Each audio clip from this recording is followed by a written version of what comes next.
Hello, everyone. All of y'all are doing well. We are get started in just. Thank you for the hydrate. Going to be getting started in just a moment here.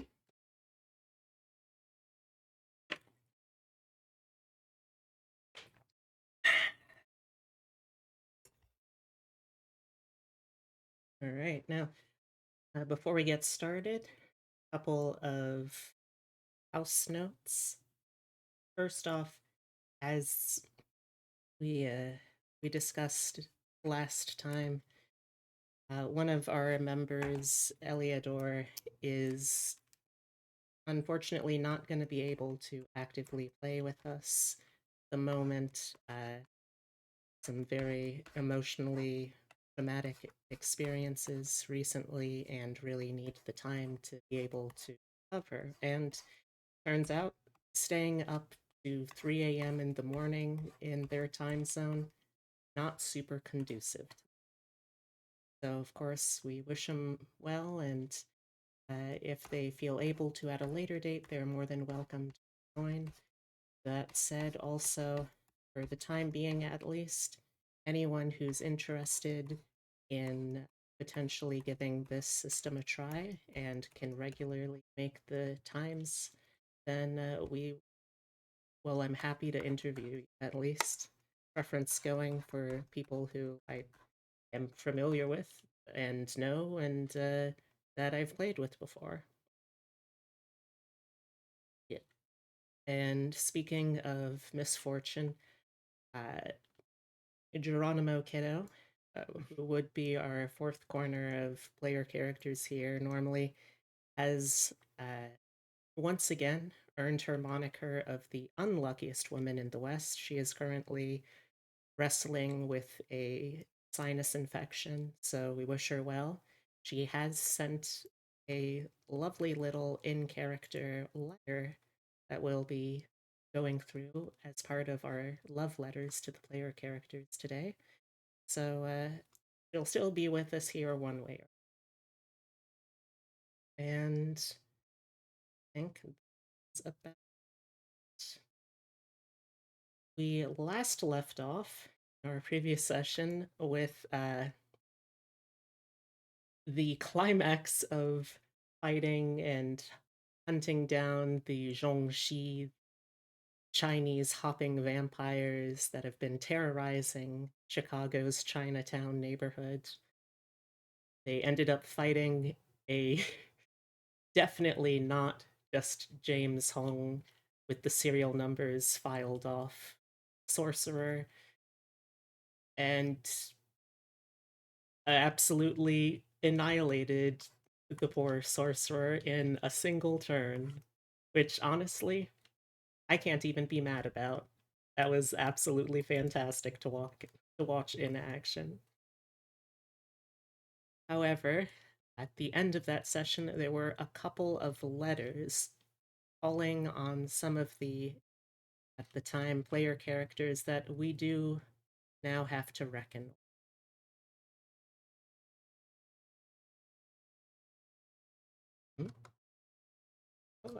Not quite the right symbol, but here. Before we get in, let's go through everyone real quick. Going alphabetically, I finally managed to alphabetize the intro shoutouts. Epitome. Hi, I'm Epitome. I'm going to be playing two characters today. Mm-hmm. Fun. I don't stream. If you haven't gotten your flu shot yet, why? Why must you do this to me?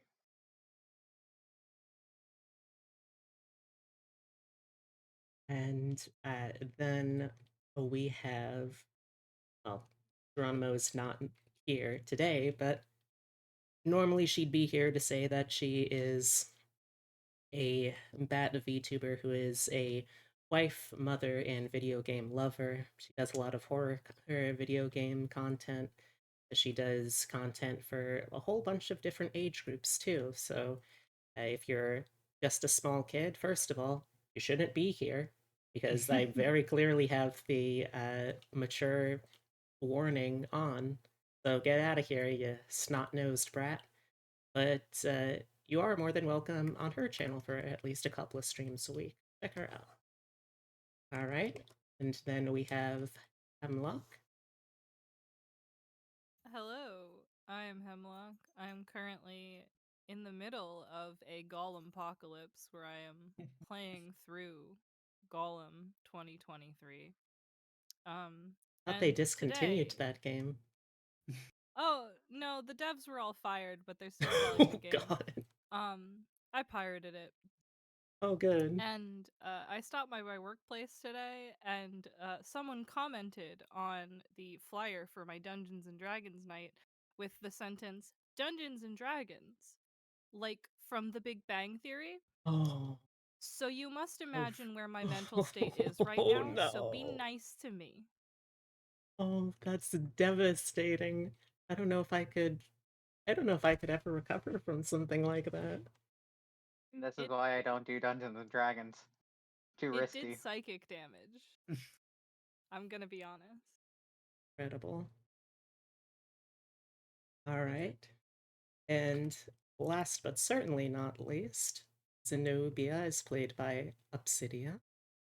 Everyone, I'm Cydia. I generally stream on Mondays and Wednesdays. On Monday, I do Eberron Ashes of the Last War, a long-running D&D 5e campaign that we are in the penultimate combats coming up to close the campaign off in the next several weeks. So come by if you like seeing sad gay people fighting for their lives. It's the D&D game for you. And then Wednesdays, I will either play some random game, or I will draw various girls with large boobs. It's pretty good. Hmm, very true. And if you're here and this is your first time here, hi, Beatrix Bunny, taxidermy jackalope, brought to life by the power of love and slightly mad science. I do variety streams, usually with a focus on roguelikes, digital artwork, and RPGs of all sorts. So, all of that said, let's jump back into the narrative. So, after a night of well deserved rest, having vanquished the boogeymen of Chinatown, the posse awakes to find one of their members missing. Specifically, when you start gathering in the morning, you do not find Brigitte. Her door is unlocked, and inside is left a note. The note elaborates that something very urgent has come up, business involving her father.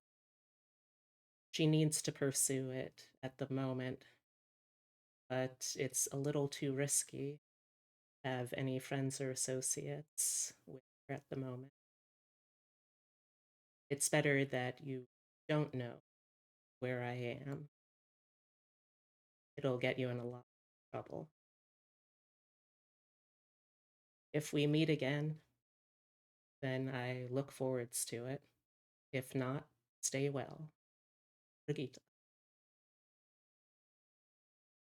When I you can't read. fair, fair. We do a dramatic reading of it. A single teardrop on the letter from us.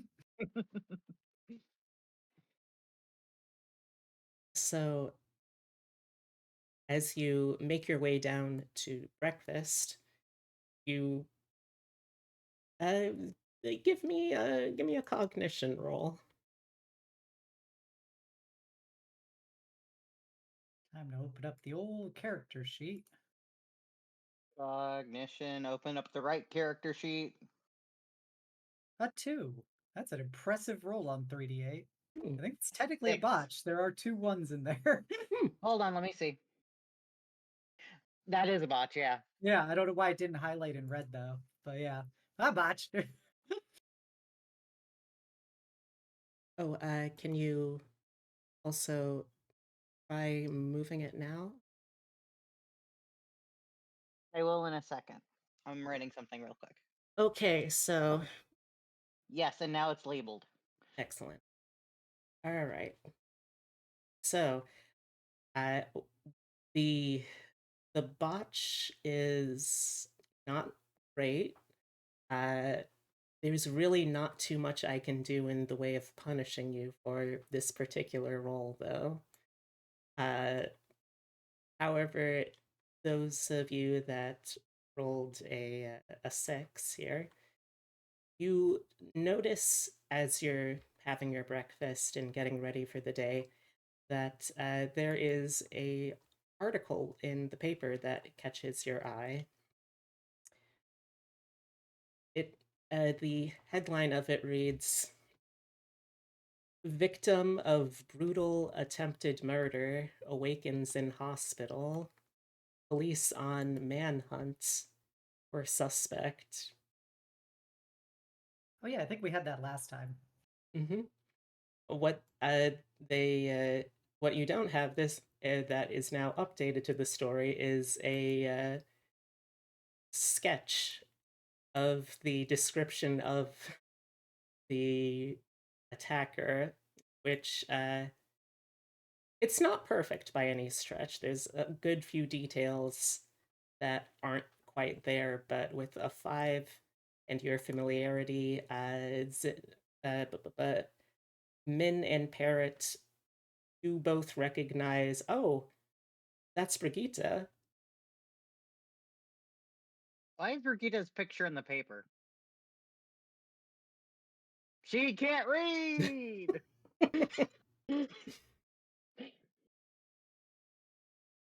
uh, give me a TN3 cognition roll for Min.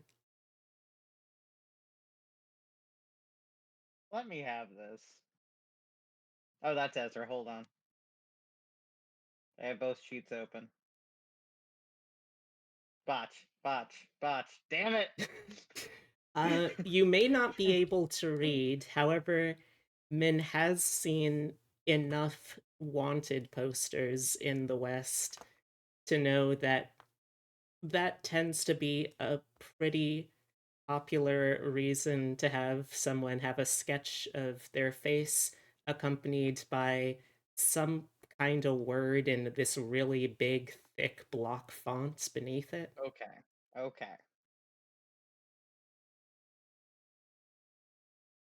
I wanted a botch, I got a 14. Apparently, you should be trying to botch more often then, I guess. All right. So, with that taken into consideration, how what do people feel about that? That's none Uh, of my business. Fair? I'm no snitch. Okay. I do believe the expression is that snitches get, what is it, stitches? Yeah, I'm not gonna narc on Brigitte. Oh, and we don't even know where she is. Yeah. Yeah, and I know she was on a quest for vengeance in the first place, and that's a big old none of my fucking problem, but Yeah. I am disappointed that it led to her leaving the party. Yeah. August says a little prayer, but I mean, it's not lying if you don't know. So, there's nothing in the good book that's you may not be able to lie, but there's nothing in the good book that says you can't just like not volunteer information. Actually, that is specifically called a lie by omission. Ooh, that's a tough one. I wonder if that counts for the Bible. I don't know what your particular deity may weigh in on such a matter. I simply know that it is a thing in the sense of the greater rhetorical nature of language. All right.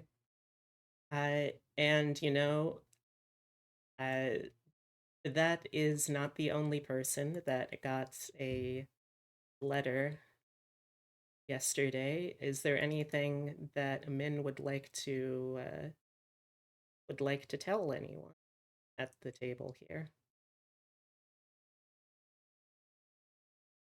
No. Okay, fair enough. But I do have a train I'm going to need to catch. Do you say that much?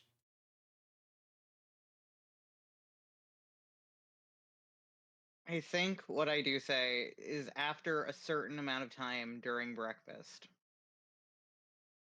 I get up. Gloria would want me to say it was wonderful meeting you all. There.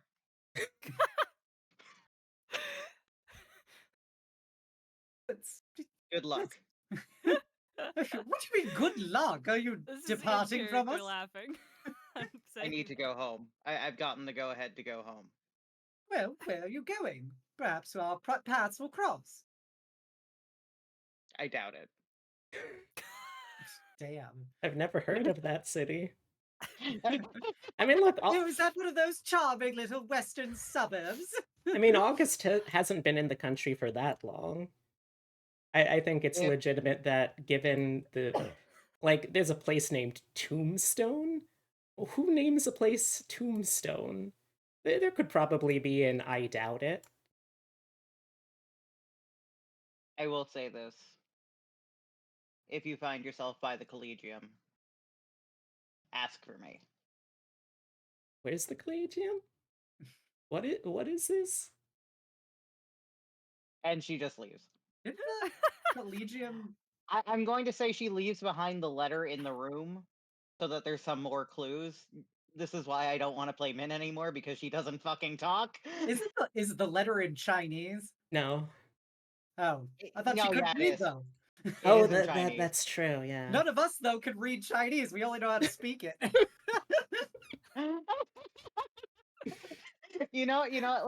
How about this? She knows that Min is trying to learn to read English. It's in both. Okay, that works.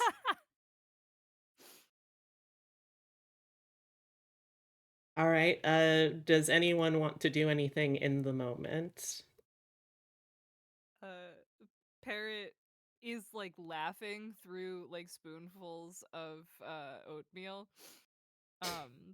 And turns to Xenobia and goes, I'm gonna fucking miss that weirdo. It is truly a shame to lose our diminutive firebrand so quickly after our glorious victory. They seem to be a capable warrior, albeit not much of a conversationalist.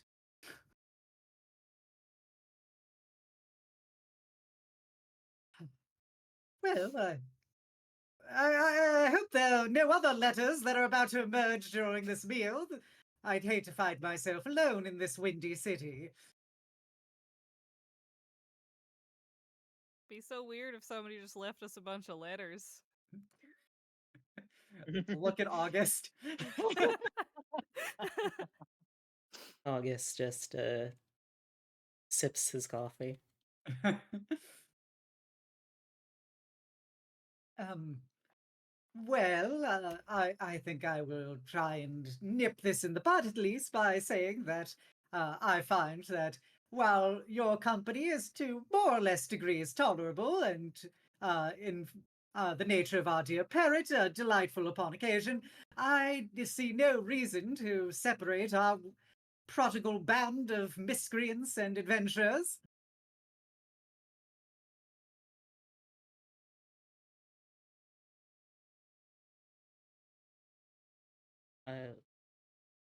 Well, vaya con Dios, I suppose. Oh, you've got to be kidding me. All right. Now, from there, as you head back upstairs to prepare your things for the day, there is one last message left for you, Parrot. God damn it. Wow, I can't believe that you would hate hearing from your own circus sisters that much. I always do. Wow. You met Parrot? Yeah. Okay, lay it on me. All right. So, Millie and Maddie are continuing to move along with the circus as it goes, but they did leave one interesting bit of information for you. That information being that uh, so one final gift. We were talking around through the old retired members of the circus, the alumni that sort of spread across as we travel, and one of them one of them says that there might be someone who remembers the night of the fire. Last I heard, they had settled down in a little town in Texas. Name Nacho Dolces, I think. Delicious. It ain't much, but you might know something at least about what happened. You can ask around for Daniel Montoya.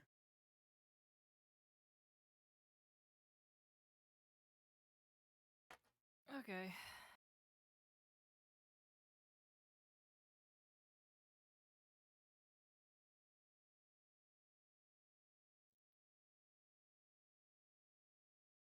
Right. So, with that in mind, does anyone have any ideas for new ports of call?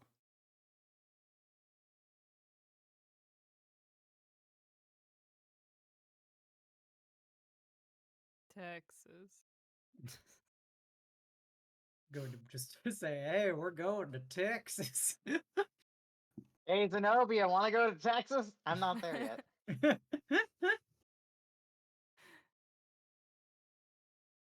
um, I have no issues going to Texas. I do have to tie up some loose ends while we're in Chicago if you proposition us heading to Texas. Or you just keep it to yourself and leave in the night like everyone else does. I left in the morning. I think I'm We going to. said goodbye. You didn't say I goodbye, think to I'm be going honest. to Texas. If you want to come. Oh, what are you going to Texas for? The ribs. I Give me a bluffin' roll, Parrot. Lying. I to will Zenobia. give a scrutinized roll for August. You're welcome to do the same, Zenobia.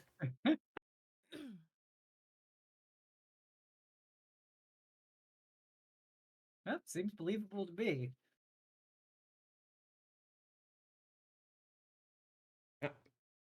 I can't see what I got. There's a cat in the way. Okay. An 8. I am going to spend my, as the DM, last fate chip for the time being to add a dice to that. How dare you? Okay, so that is a 13. So thanks to the fact that August has had a little more one-on-one interaction with Parrot due to the siren song that is having a very large and friendly dog to let your guard down around. It's like, you don't even like ribs. You liar. But he he does recognize that there's something you're not saying that seems a little more important than that. And so he would second it.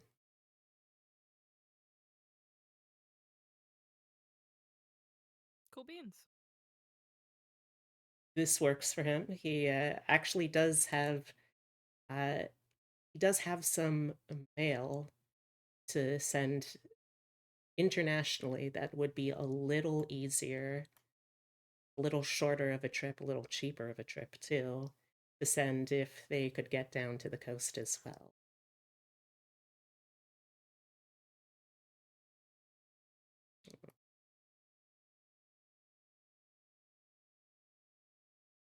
With that all taken care of.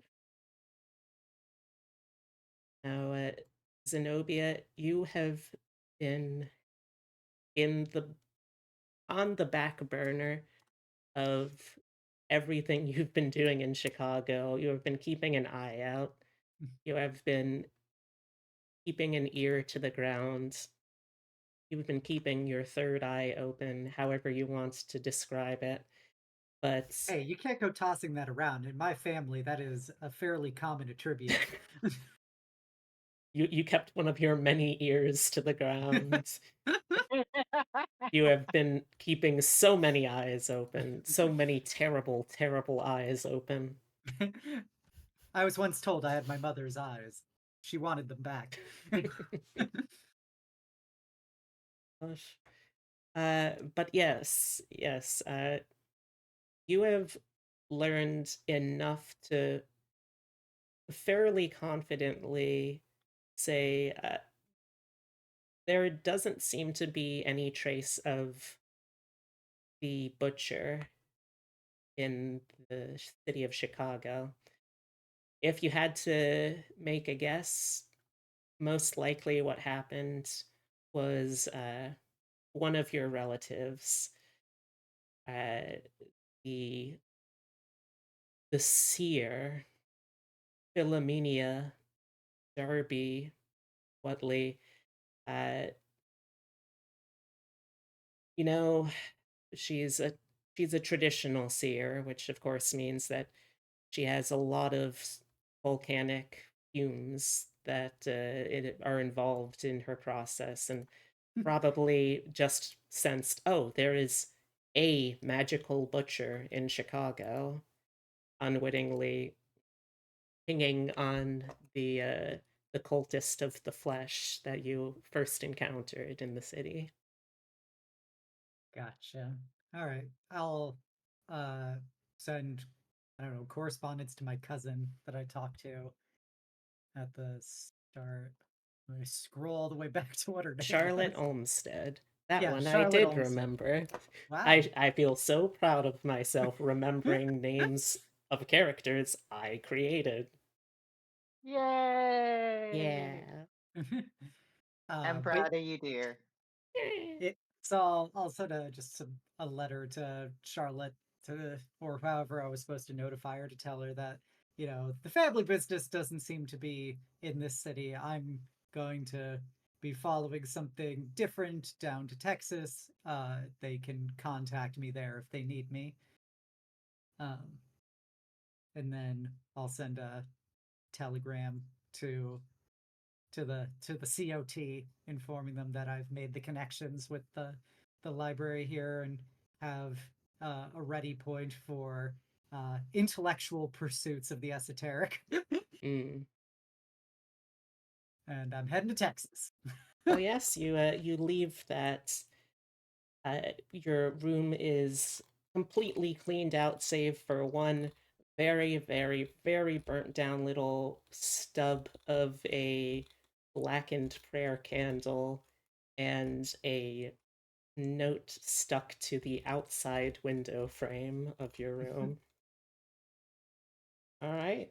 Is there anything that anyone wanted to do while in Chicago? Given that if you want to buy anything or take advantage of any of the resources you have before leaving, it's a fantastic time to do so.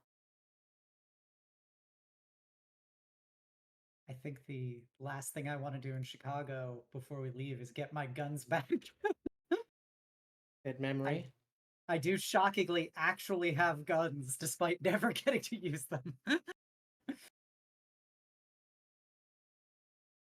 All right. And with that, you have gotten a train heading southbound. However, Texas is not going to be exactly a direct trip. Rather, the first leg of your trip is going to be from Chicago down to St. Louis, Missouri. And from there, you'll be able to catch another leg further down. So let me bring up the price chart. I believe it's particularly expensive. Okay. And while I'm doing this, are you each getting your own separate cars? Are you sharing a single one? How do you want to do that? Oh, I actually just remembered something in Chicago to Mhm. follow up on. Since the previous good old Dr. Moy had promised me access to some Chinese arcana stuff when we investigated the Zhongxi. Now that he's dead, I want to circle back to, I guess, his assistant about that. Okay. See if Uh, I could get anything, maybe some indications from his records or something. all right. Uh, what specifically are you looking for? And I think that uh, Qin, yeah, Qin Shufen is going to be amicable to this with within reason. Mhm. Yeah, I just remember that he had basically offered that, they had a bunch of stuff and I would get open access if we solved the problem. And so um I guess I'd be following up with Miss Chin about, did he, now that he's gone and she has access to his stuff, was there any areas that might have indicated more esoteric knowledges from the homeland or things here? You know, even if they're fairly negative, I'd still be interested in at least investigating them. All right. Hmm. You should. Yeah. I'll allow this. So the thing is, of course, that not everything is going to be things that she would know where Mhm. they are. Uh, Um, so let me give a quick search roll for her. Sorry, guys, I just got to steal some magic shit before we leave. It's all right. You're a white woman. It's cultural appropriation. It's I am a white woman who is in fact these people's savior. God. Oh, Lord have mercy. All But I right. saved all the leadership of their family. I mean, she's not wrong. Is the problem. All right. So, uh, on that result, she is able to find a couple of older texts. There's nothing quite so old as to be kept in full-on scroll format, but Mhm. there is at least one personal journal of the doctor that seems, from what she's said, to have a lot of more unsavory notes in them. Uh, and yeah, she gives you the journal. Awesome. And yeah, congratulations, you have a journal written in Mandarin Chinese. Yep, we'll cross that bridge when we come to it, but I haven't. That's the important part. Gotta catch them all. All right. So, all right. Well, I guess with that, we can get train tickets, and I would like a better train ticket because I'm a classier gal. So you I- can get train tickets in express or slow trains. That affects the price, as well as first or second class. I just remembered that I have a train ticket. That is a very special train ticket. Is it? A very special. I don't think you train want to use ticket. that ticket to get to Texas. I mean, this is what I'll I say haven't looked into it at all. without. This is what I will say without any roll. I will say that if you used that ticket, you and all of your friends would be able to get to Nacho Doches. God, I really need to get this pronunciation down.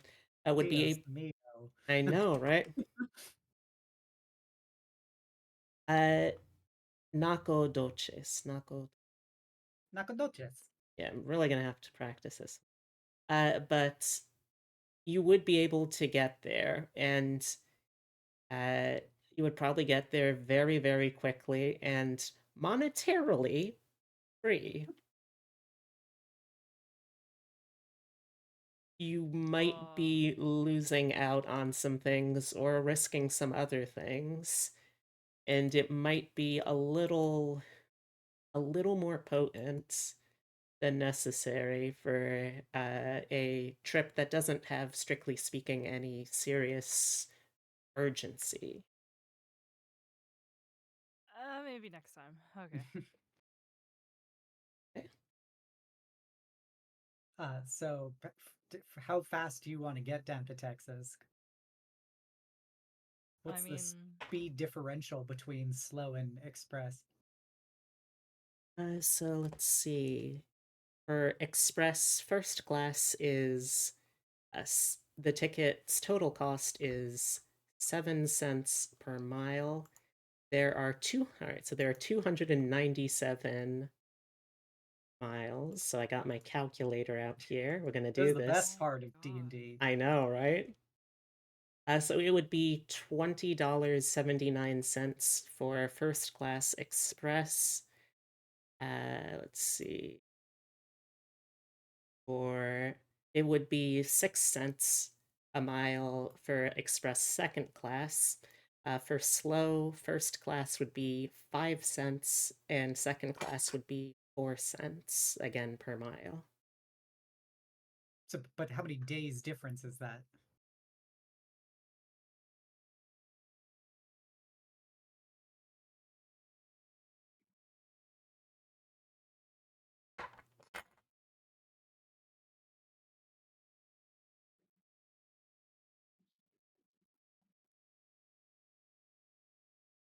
The speed of a steam train. Chugga, chugga, chugga, chugga, chugga, chugga, chugga, chugga, chugga, chugga. Trains. Be doing math. I think I can. I think I can. I think I can. You have no idea how painfully true that is. Well, if Okay. I know on this train ride, I'm gonna spend some bounty points to learn how to write Chinese. Good luck finding a tutor or reference. Unfortunately, the convenient Chinese party member has just left. Wow, Wait, literally. wait, wait. You have the one letter that is in both English and Oh, snap. Oh, Time to okay. Rosetta Stone this shit. We're gonna need to figure out. Oh God, that means we're gonna need to figure out the message, and then you know that's for future bees issue to concern. Okay, so the top speed of a locomotive right now is around 60 miles per hour. So in ideal conditions, it would take around 5 hours by train from Chicago to St. Louis. Given, however, that it is a still thawing winter, I'm going to say that to be safe, we're probably going to have to half that. So it would be 10 hours for the express, and let's just double that up for essentially a day's trip for the Gotcha. slow.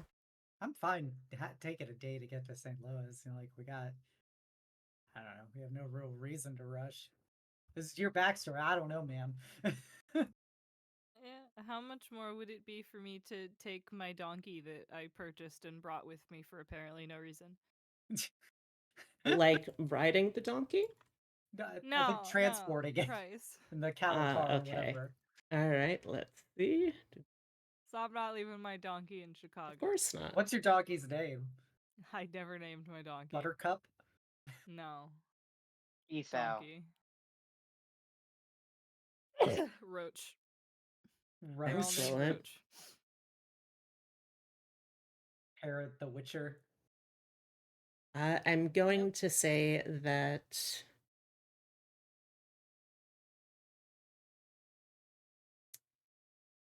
for for the express line, let's say it is a flat 25 cents per roughly horse-sized animal. For the slow, it is 10 cents, just to keep things simple, since I Okay, can't I find don't an think we're- exact price for this. I don't think we're specifically in a rush. Yeah, so let's do slow. All right. I'm going to do first class because I'm a classy bitch. But I assume everyone else is gonna do second class because they are second class citizens. All right, so that is $14.85 for Zenobia's fare. Yep. All right, and what's everyone else doing? It is I'll say it is a 1 cent per mile difference. I'm good with normal train accommodations. Okay, so that would be $11.88. Okay. I also appreciate we didn't get paid at all for killing all those jock shit. I mean, you could have called in favors. No one did, though. Like, I would have Half our allowed the party. exchange of goods and/or services for the favor. You know, we did lose half our party at the start of the session, so Yeah. Yeah. Do I have to do my ticket now or is it later? We can do it now. Okay, how much was first class again? 1485. Why can't it just be 15? All right, Because we'll make it an even What? 15 then. I'm paying 1485. These I don't wanna do 15 cents math. are gonna pay dividends. I mean, if you want to be a chump that got bilked an extra 15 cents, go for it. Honestly, considering him, he probably would. Okay, you Uh, pay $15 then. It was a baggage handling fee. Can Yeah. we get, like, dinner too? Yeah, I think so. Yeah, you're paying for dinner. Oh, you're saying the new character is paying for dinner. Nice. Oh no, his own dinner. That's a rite of passage, really, to pay for everyone's dinner. Actually, considering something, I think that would make sense. Pays a little bit extra for extra dinner. I like our chump. Let's Yeah. keep him around. You haven't even met him yet. He sounds like he's got money, and you know he's a gullible, so I'm about him. All right. So is everyone all prepared to board the train then? Sure. Hey. Yeah. I appreciate this random person we haven't met yet. Oh, I just happen to also be going to St. Louis. So I assume Zenobia is going for a private car. Yeah, Okay. so I can study sketchy things. All right. Parrot, are you well, I think August is probably going to be good with whatever, which reminds me, let me also deduct that for August.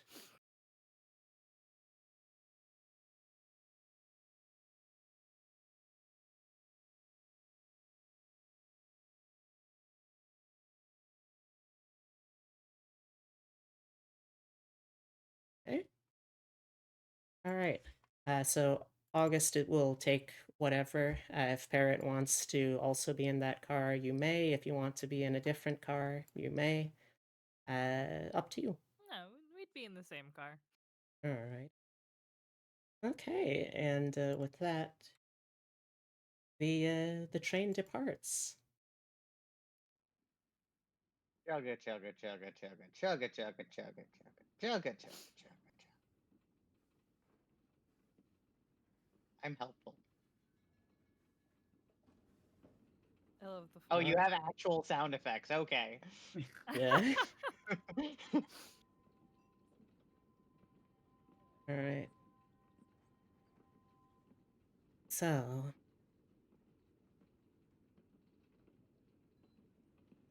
as the train starts up, it's fairly unremarkable. I think everyone here has been on, well, no, I know everyone here has been on at least one train already, so that's nothing new. We also make like a quick roll just to see if August was able to convince them to let Abby with him.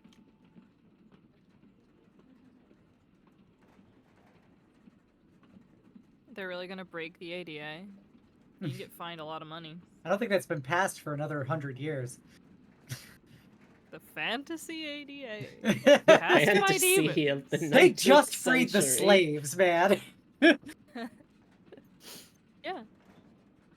And pass the ADA. All right. So, August is he's not particularly talkative right now. If you ask something of him or want to speak on something, then you are welcome to, but mainly he's going to be working on a letter, someone that we'll take a closer look at in a little bit. So, what would Parrot's first, since let's start in with Parrot here. What would Parrot's first thing be on the train? How does Parrot stay entertained?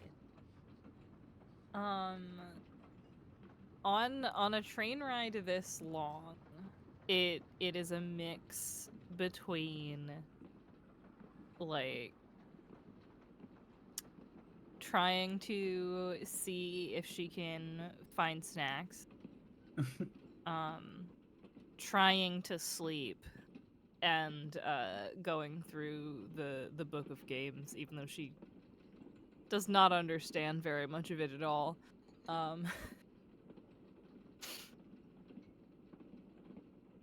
Sounds fair. Oh, it'll take a little bit to decode most things from that book of games, but you do find, and it's also perhaps a little early in the day to go back to sleep. At least for someone who is so clearly a paragon of mental health as Parrot is. Yeah. But you do find there is a dining car that you can go check out. Oh, hell yeah. So, heading on down there, the dining car has a long kitchenette counter on one side of it, behind which there is a chef working the stove back to the body of the car as well as a bartender. There are several tables throughout, as well as some stools that run the length of the kitchenette counter. And there's already a good couple of people here. You can see that off to one table, it looks like there's a couple of people who are traveling together that are getting some sort of early meal. There is, at the moment, there's one very slow, kind of lethargic game of cards going on at a table. Money's exchanging hands, but in a very slow, kind of easy way. These are people that know they're going to be here for a while, so they're in no rush to cheat and win each other's money just yet. And then there are also a couple just random solo people. And you also see there's one person that particularly catches your eye simply because she is loudly laughing to herself and seems completely drunk off her ass. It is 11 a.m. Oh, hell yeah. We'll get to her. Is there soup? Yes, there is. I'd like to acquire soup Alrighty. for me and August. Excellent. You seem busy, but it's cold, so. Very thoughtful.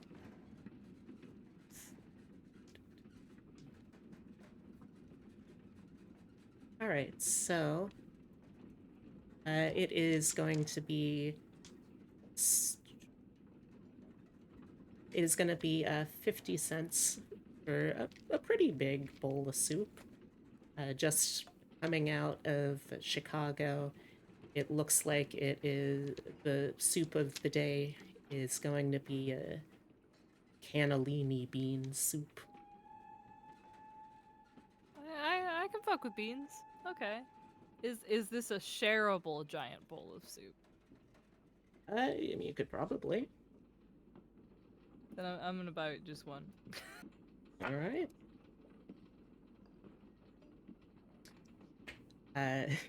As you are waiting for the soup to be ordered, you feel the sensation of someone watching you.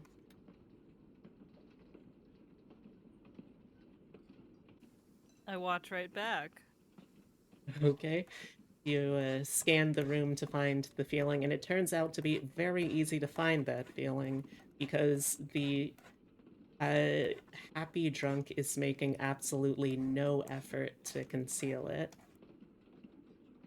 She's just sort of smiling and staring at you, and something.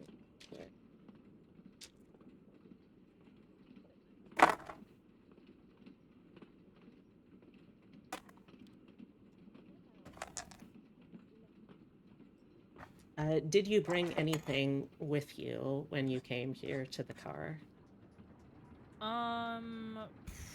Probably not.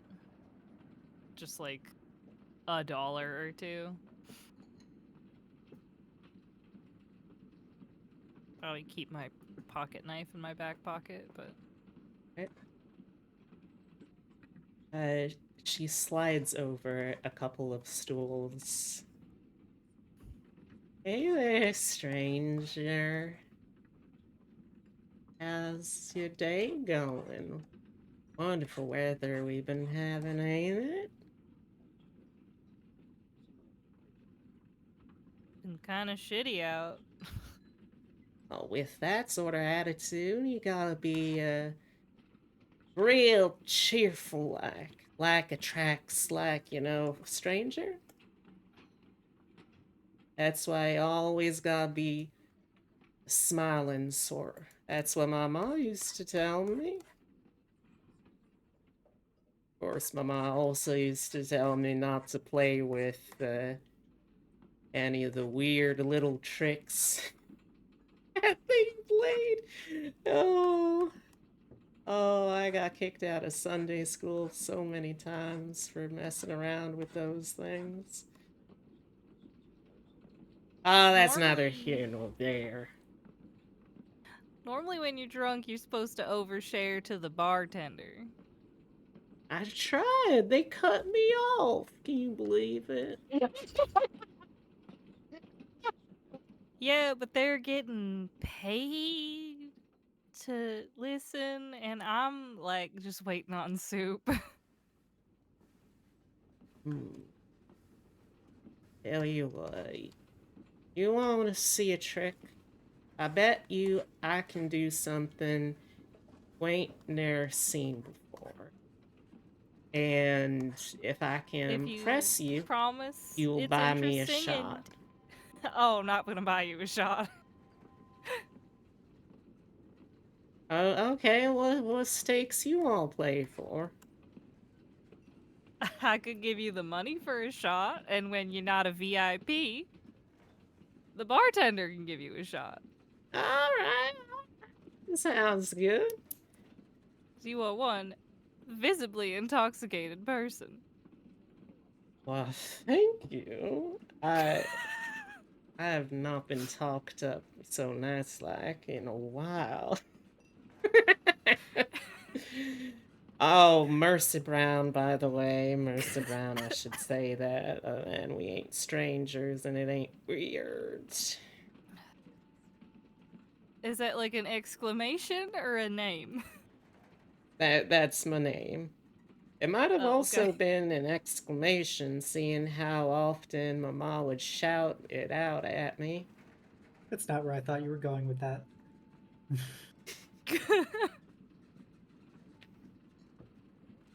To describe Mercy Brown a little more at this point, she's just a hot fucking mess. I could guess that part. She's a woman that looks like she could be in her late 20s to maybe somewhere in her 30s. Kind of tanned skin, like a little indeterminate. You can't quite pin where she might be from. It's got sort of sun bleached redhead hair. Has a little bit of an overbite, so it's like she's got almost like a little fang when her mouth is closed. Yo, Fang Gang? Yeah. Alright, alright. Let's see what I got. Hey, I didn't check when I got my ticket. This ain't one of those trains where you can just take out your guns, right? I don't think they make trains like that. Someday. Alright, let's see, what can I do here? What can I do? She kind of Wait, B, is this my mentor? maybe. B! God damn it. Okay. What?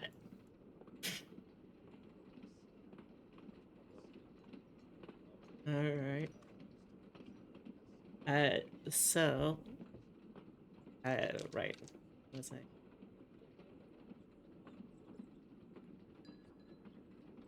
Right.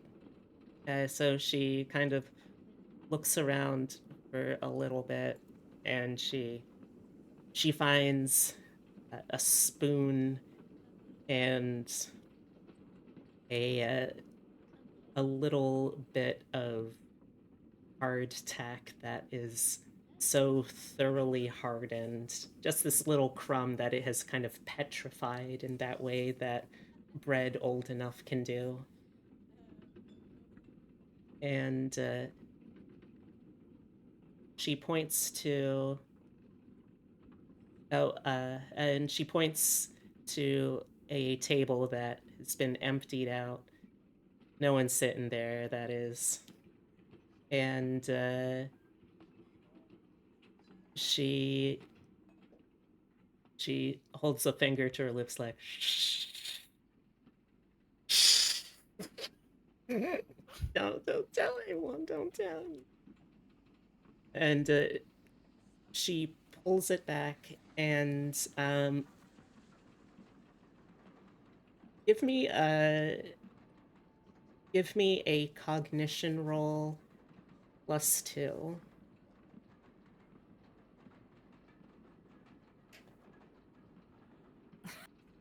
Sick.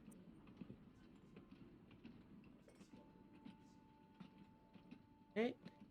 Well, it's a good thing she is a little too drunk to be subtle about this. She bends the spoon back like it's a little catapult, and she lets it fly, and this little piece of hardtack rockets out. It shatters the stem, not the actual cup part of the glass, just the stem of one glass, bounces off the wall, smashes a second stem on a glass neighboring it, bounces off the ceiling, and then lands in the third glass at the table.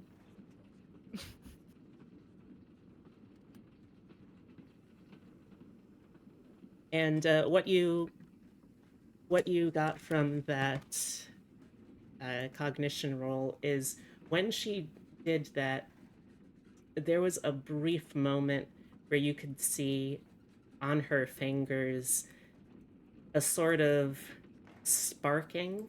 It smelled briefly of gunpowder and a little bit of sulfur. But how was that? Was that worth it?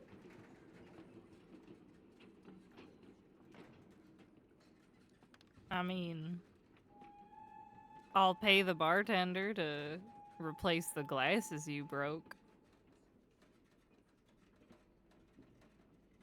Yeah, I should have done it. That you can put that one on me. I owe you a favor after that. You always this drunk and destructive? No, but I find life's a lot easier when I'm drunk.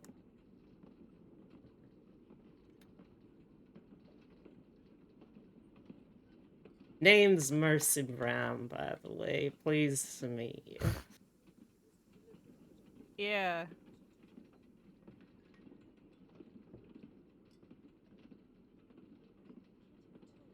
I want to get my soup and go. I'll find her later. What? Where are you going? I was buying soup for my friend. Oh, come on. Now you owe me a drink, and then I owe you something. That's not how this works. Why not? Why? I can pay for the glasses. That ain't nothing. I wanted someone to buy me a drink. I'm not buying you a drink. Well, I'm already paying for the glasses. Here you go, sir. I'm so sorry about that. So what are you gonna do now? I'll hand her 50 cents and then walk away with my soup. Okay.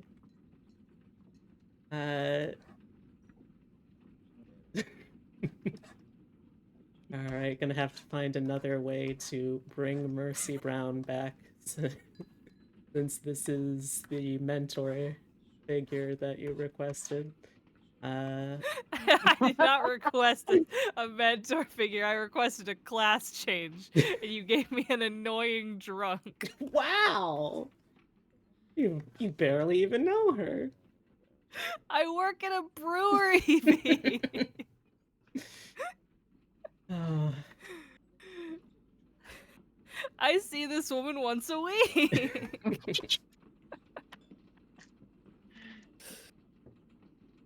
all right. Now you'll see her once every 2 weeks as well. Clearly, I have offended you. What can I do to make this better?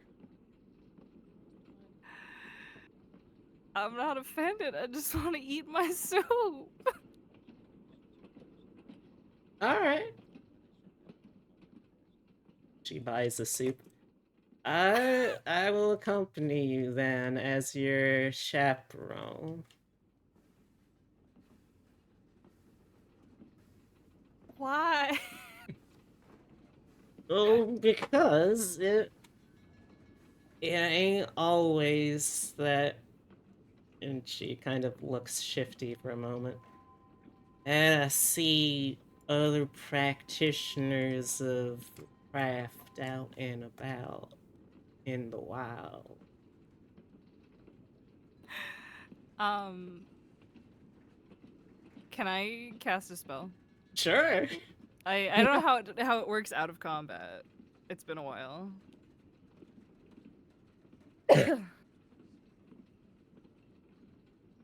Do I literally just roll or? So you you roll, and as long as you get a success, you get the 5 base cards.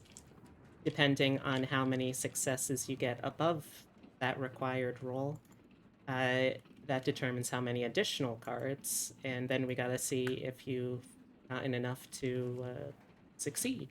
Do you have the cantrip like equivalent for hucksters? What are they called? Yeah. Yes, I have those are tricks, and that's Yeah, I think just that might be probably a less dangerous thing to cast at dinner. yeah, that one is just you draw a card, and if it's red, it works. If it's black, it doesn't. Yeah, I want to whisper. Okay.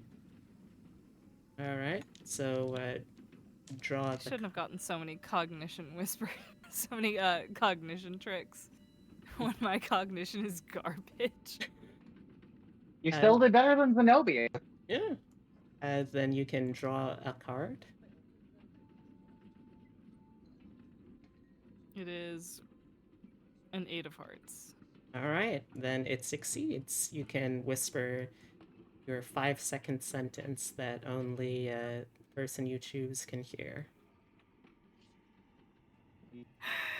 Okay, so she's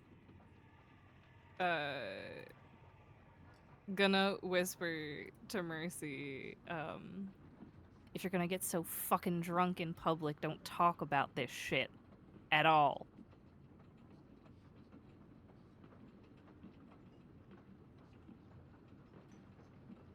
All right. And then just keep walking to her car. She continues walking after you.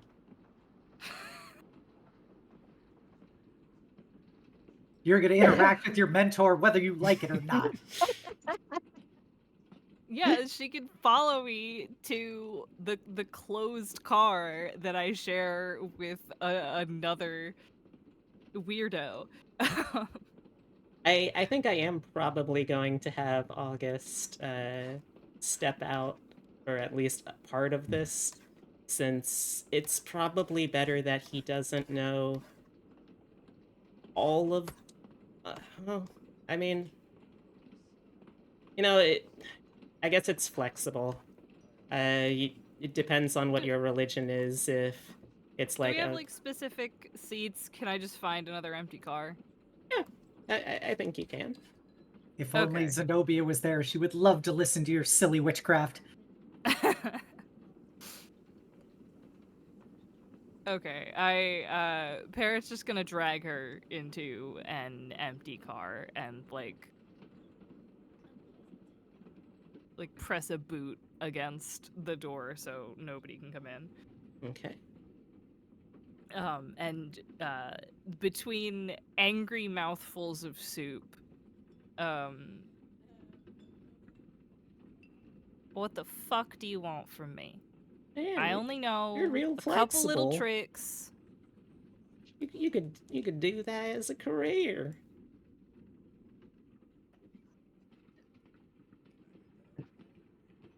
I'm not. Hey, have you considered joining the circus?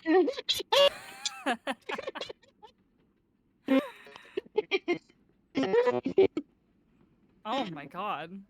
He I'm laughed so okay. hard he became a robot. Yep. Oh shit. Can you hear me okay? Yeah, it was just Yeah. Okay. laughter. You got better.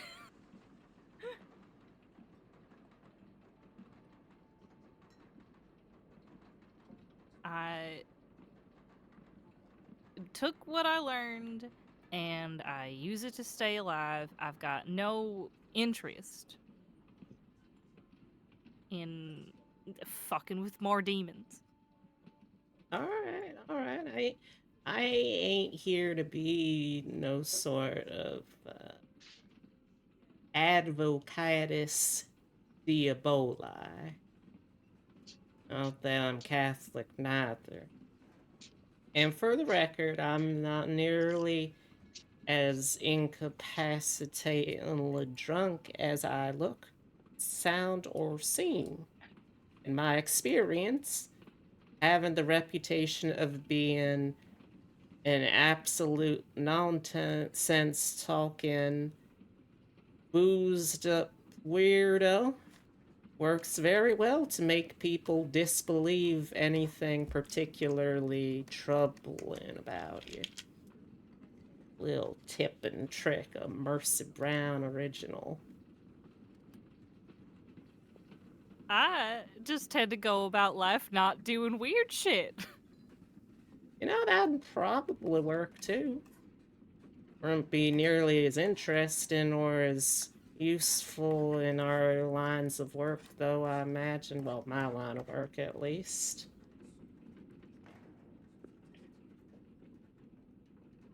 Hello, raiders. Won't be able to do much direct. Make it sound. I'll buy it. What do you do? Me? More soup. She also has more soup.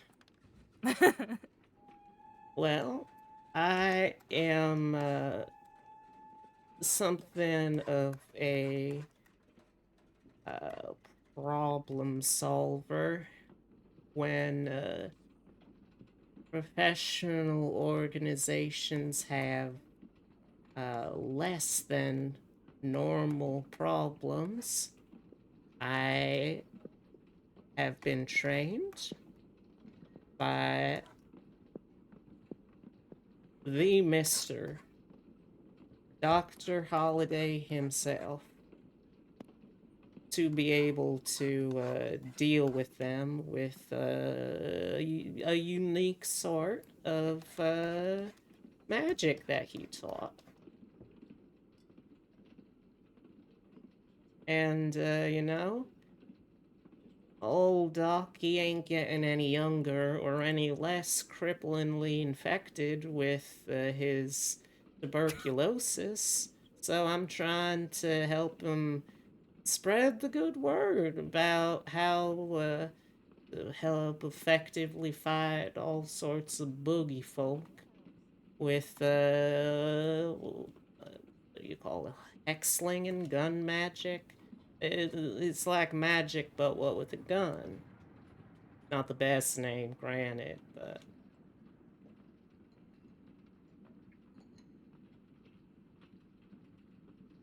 I mean, Hexley kind of rolled off the tongue until you made it a little weird at the end, but all right, I'll make a note of that.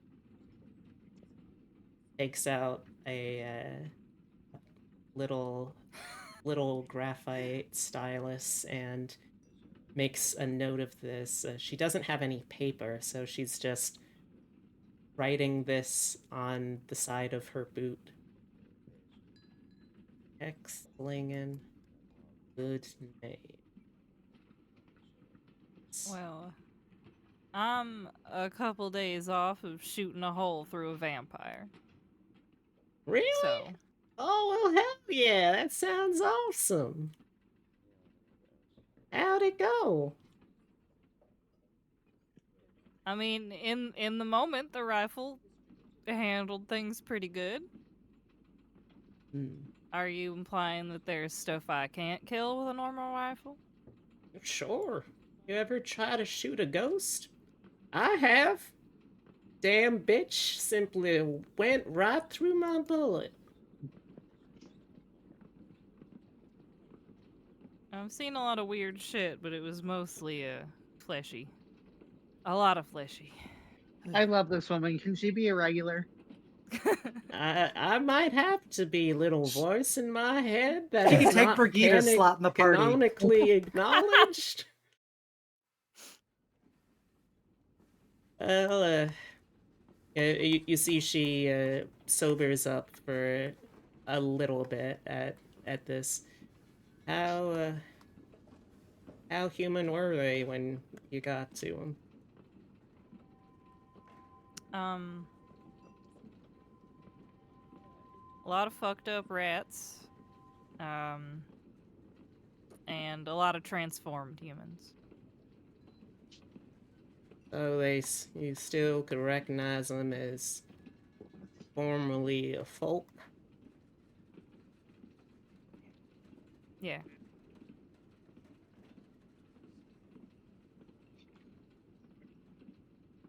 That ain't a part of the job either.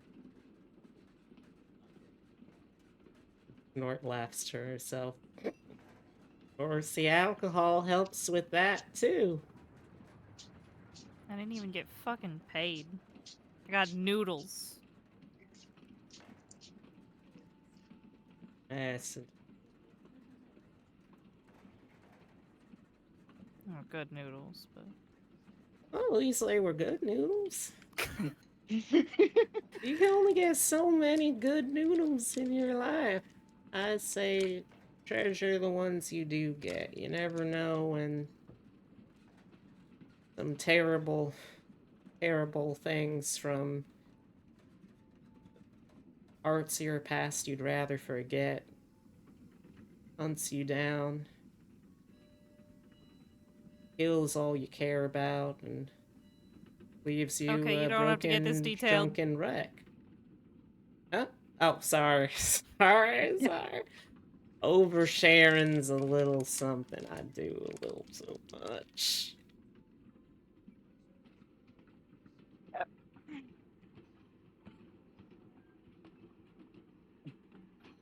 Well, what can he teach me on a train? Oh, well, I can go through at least a couple things. You heading anywhere particular after St. Louis? Texas. That's good this time of year. I might be seeing a potential client down there. That's what they tell you. One ranger, one riot, but those Texas Rangers, they ain't above hiring a little outside help neither.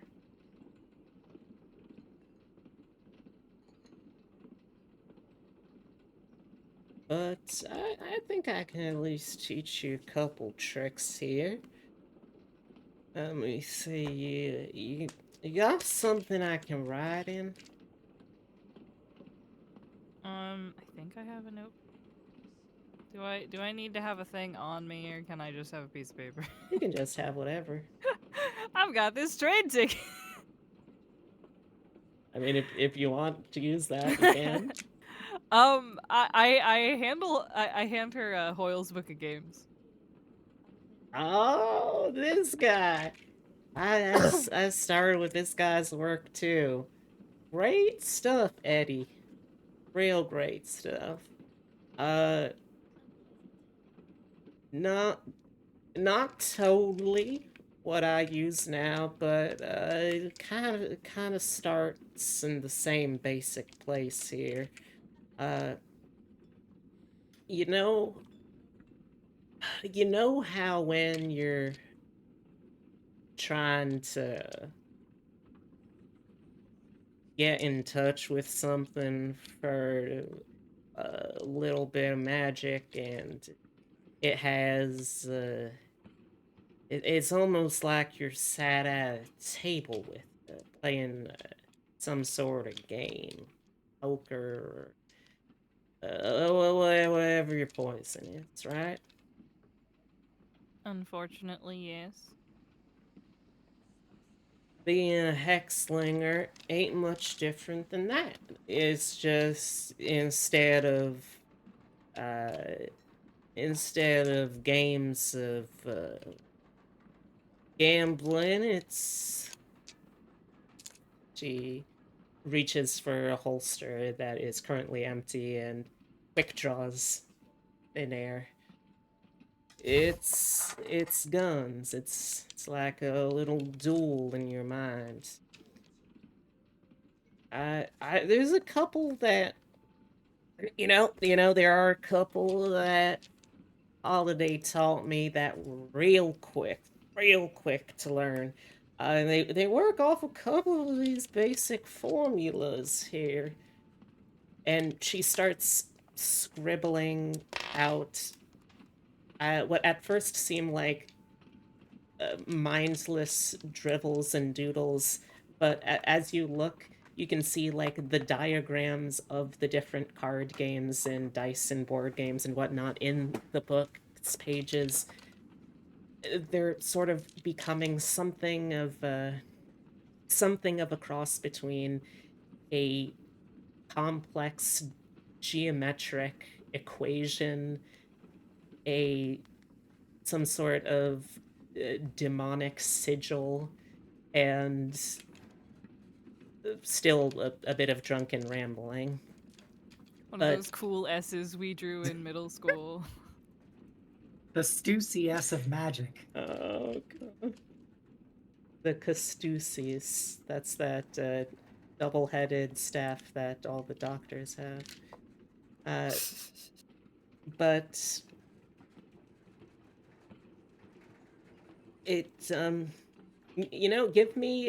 give me a hexslinging roll here.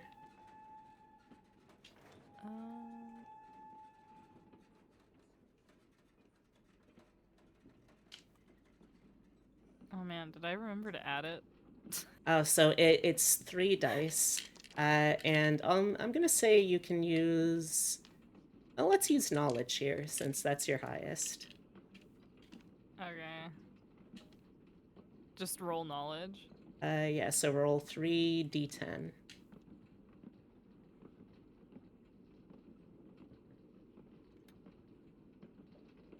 That. Sorry. Oh, I was gonna say. that, was, Okay. that was an apostrophe, not a 1.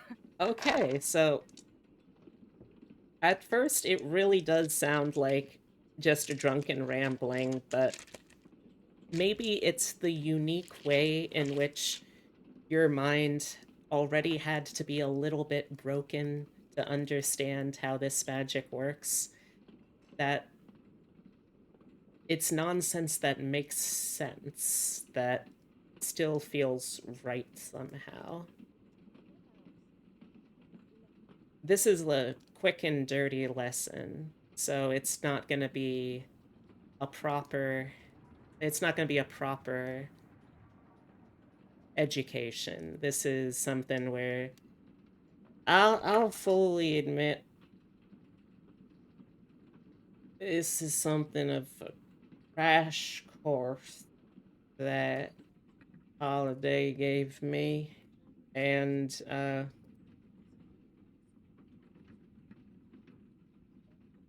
it felt like I sort of lost a little something. Mostly unhappy memories, though, so I ain't too worried about it. Magic has a funny way of trying to make room for itself. So on your character sheet, you can remove your previously existing hexes as the unmanifested form of this new magic fights its way into a cozy little spot in your brain. And you have two new hexes in their place. Okay. Look, I'm sorry if I didn't make the best first impression. I'm one of those sorts. I'm sure you've seen too many of them. One of those sorts that people close to me get hurt, and I try and be abrasive and unlikable to drive people away so I can protect them. But you seem nice Parrot is enough. glaring at her. Is I guess soup on my face? What are you glaring at?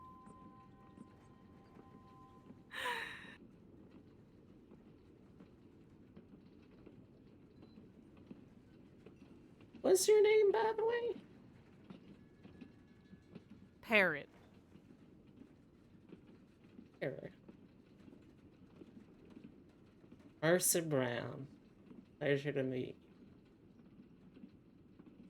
I know I repeated it that time. That one was just for formality's sake.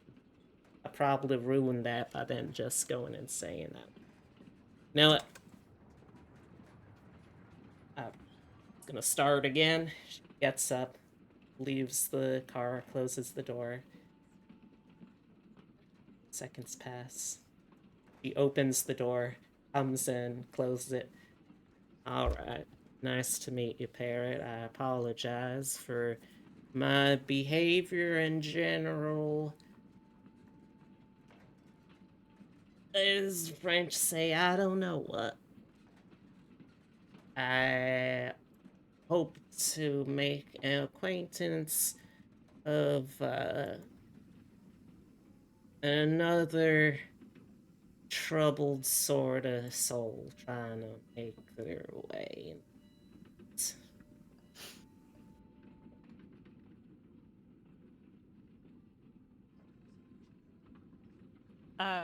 Parrot is not going to respond, but will shake her hand. Alright. If you need me for anything in the future, here's a little local place that I like to hit up in St. Louis. And maybe I'll just see you around. If not, though,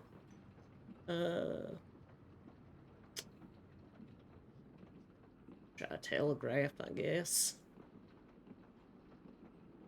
As she I thought passes. she was also going to Texas. Oh yeah. Like she doesn't know if you're going on the same train or nothing. Yeah, I'll be around, I'm sure. As she, in the handshake, passes you two things.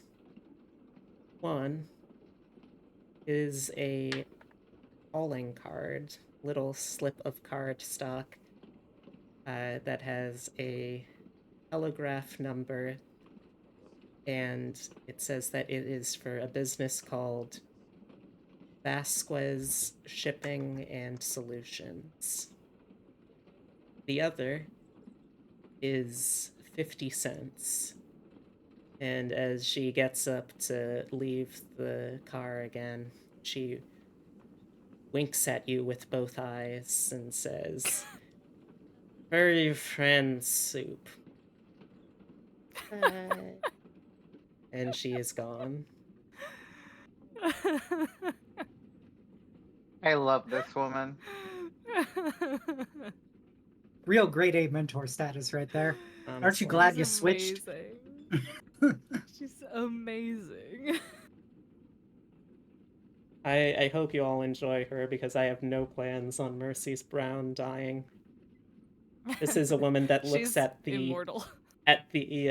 mentor figure getting killed off trope and simply says, rest in peace to them folks, but I was built different. She just like slips and slides her way out of any bad situation. This is a woman who constantly fails forward. We respect our fail wives, our fail girls, and our fail mentors. So true, so true. All right. So, from there, let's cut up to first class to see what Xenobia has been up to during this ride. So far, at least. Since I've got some extended time to sit and read, I'm gonna take this opportunity to try and do an occult roll to learn a new spell. I don't know how long it will take, so it doesn't matter if I don't succeed on the occult roll. That's true. So I will read my arcane tome because I wanna learn something spicy. Right? Aha! I succeeded. Excellent. It will take 4 days. All right, it's a start. So what is the spell you are looking to learn? Or I'm looking to learn Shadow Weave. all right. So as you're reading along, there's several unfortunate things about trying to read any texts written by or for members of the Whatley family, outside of the fact that many of them contain mind-breaking, maddening realizations or blasphemic truths. And that's that they tend to write in a lot of very purple prose. So it takes a while. Once you get through translating the Old Welsh to modern English, it still takes a while to figure out. But you're reading about something that's talking about shifting the mortal flesh twixt the realm of the beating living heart and the dead and faded echoes of all heartbeats before it. And you're pretty sure you're like on the right track to the kind of magic you want to learn here. Gotcha. So it'll just take 3 more days after St. Louis. But I've already got how I want this to appear when I've finally deciphered enough to know how to make my blood become one with darkness. Excellent. And is this something that you are spending the entire time in, or are you taking breaks to try and learn Mandarin? Well, since I don't have anybody, I will say no. I will not take breaks to learn Mandarin. I will take breaks to practice some knife fighting. I've been knife fighting so much in Chicago. Ooh. I feel like it's time to boost my fighting skill. So how are you knife fighting? Are you trying to like find someone and then you're like are you going to the dining car and looking to have butter knife duels with people? Beautiful women knife fighting in your area. Yeah. Do you have like a reference of various knife fighting martial art forms? Like this is the swallow seeking breakfast, or I'm a pretty good knife fighter to begin with. So true. Like that's the platform I'm working off of here is I'm already pretty damn good with my knife. I just realized fighting the Zhongxi that I had some some things I needed to prove on when people have what would say ridiculously high fighting capabilities. So I think it's putting some of the lessons, somewhat like shadow boxing, into practice about when something can move that fast and with, for whatever reason, a surprising level of innate, unarmed, martial arts ability, Mhm. how to be able to overcome those kind of defenses to land a hit. All right. I'm like, I'm alone in my car. I got nothing but time. That's true. And you know, give me a cognition roll, if you will. Ah, Plus, 11. oh, fantastic! I was going to say +2, but you don't even need it.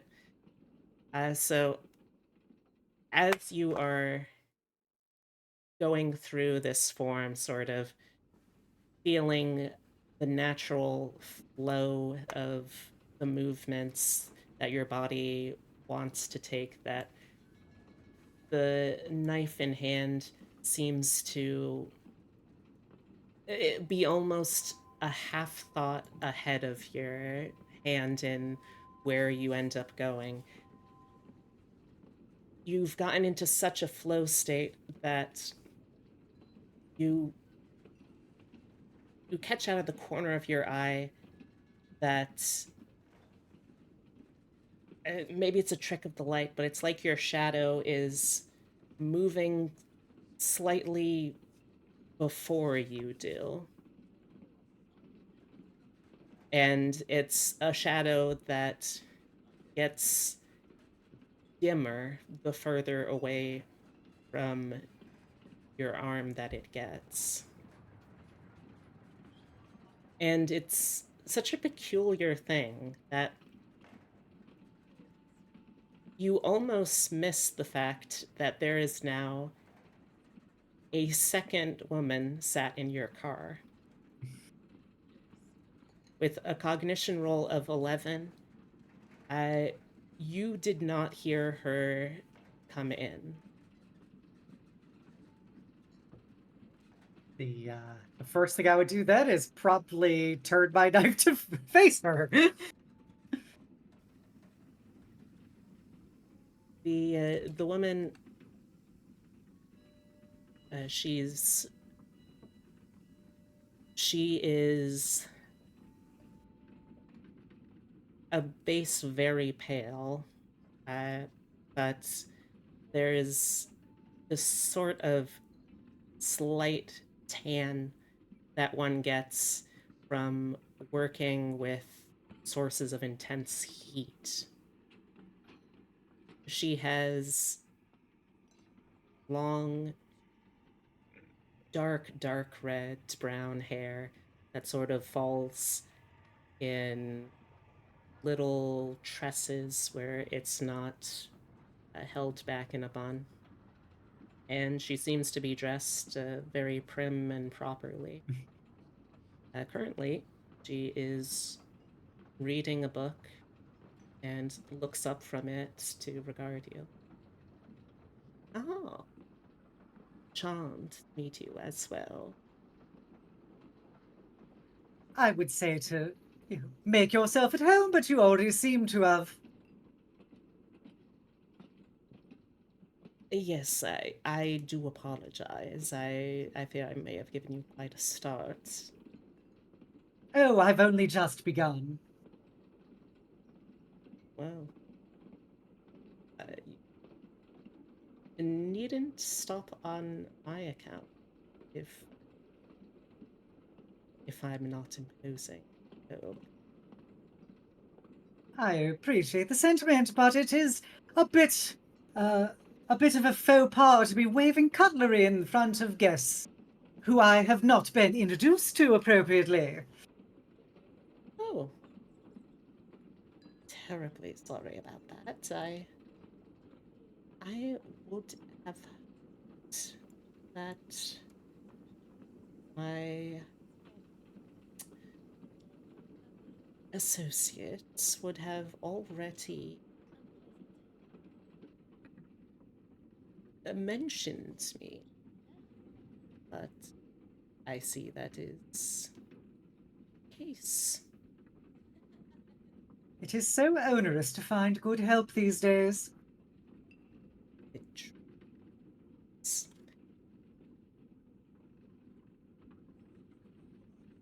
I am Vivian Nimue. You may call me whatever you like. Yeah. I answer to quite a few names.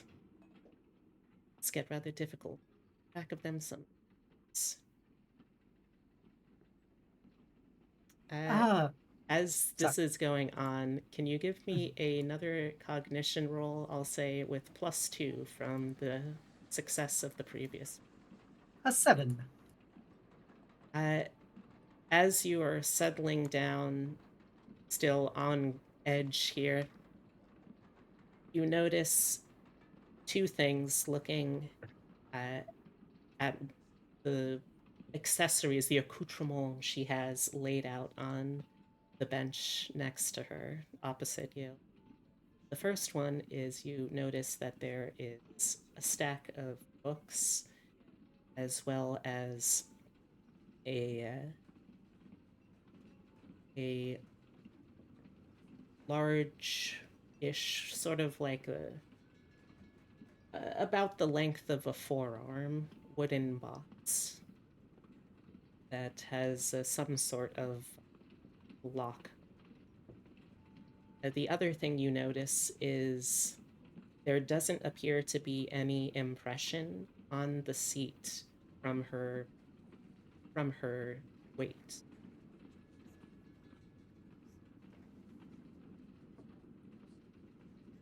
Ah, well, I could say from the sudden appearance within my currently locked dining car and the overall disposition which you exude, are you perhaps apparition, projection, or something undetermined? Oh, how delightful. It has been quite some time since I've had someone give me the courtesy of assuming such benevolent tidings. Could not believe the sorts, even today, bandying about terms like devil, spawn of Satan. Quite loaded terms, I might say, for there are more things in heaven and earth than you would find in your philosophy, Horatio. He always did have such. Oh, apologies, you reminded me of an old friend.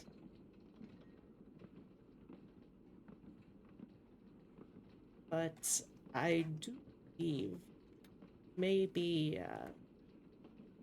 you may be connected to a mutually beneficial organization. Too much for horticulture. Miss Whatley, I believe, was it? Xenobia Whatley. Of course. You see that her eyes sort of sparkle a little bit, hearing the full name. But I would have to say my desire to keep my to get my hands dirty is a bit of a inclination towards the further discovery as to why a fiendish friend would happen to visit me. Well, I suppose to put it in not particularly egregious terms, I believe we are a member of the same society of gardeners. Certainly known our way around thorns.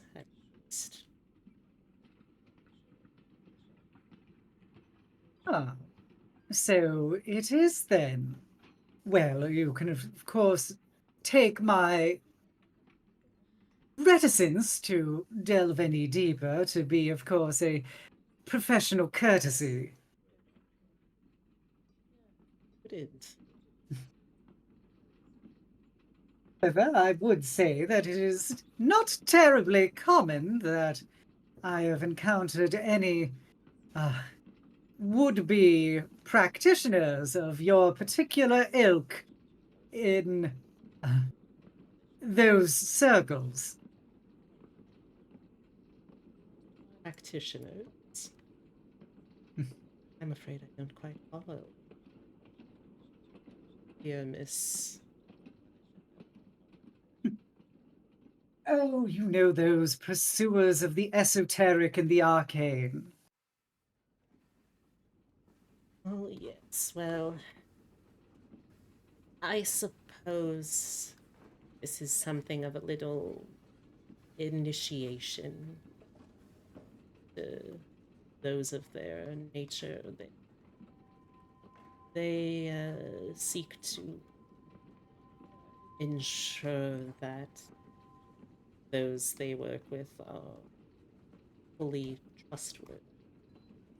One can never be too certain, and I'm sure we can both recognize the difficulty at coming from certain backgrounds, having certain sorts of people for family may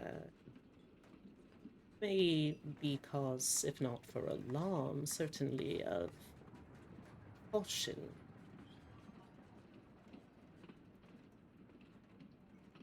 I see. So my prior proclivities were not quite enjoyable enough to be a significant enough vouch for my character. Oh, I wouldn't say that. Certainly, you've been immensely assistance to the organization. It's more though that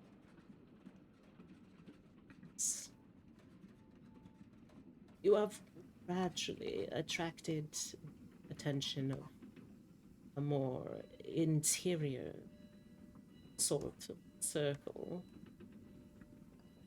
You were always a trusted member of our little circle. Just so happens that now, circle within that has begun to warm up to you. Taken some people centuries to achieve that much. Oh, She will do a bit of a mock bow. I'm nothing if not persistent. That's what Mother always used to say. hmm.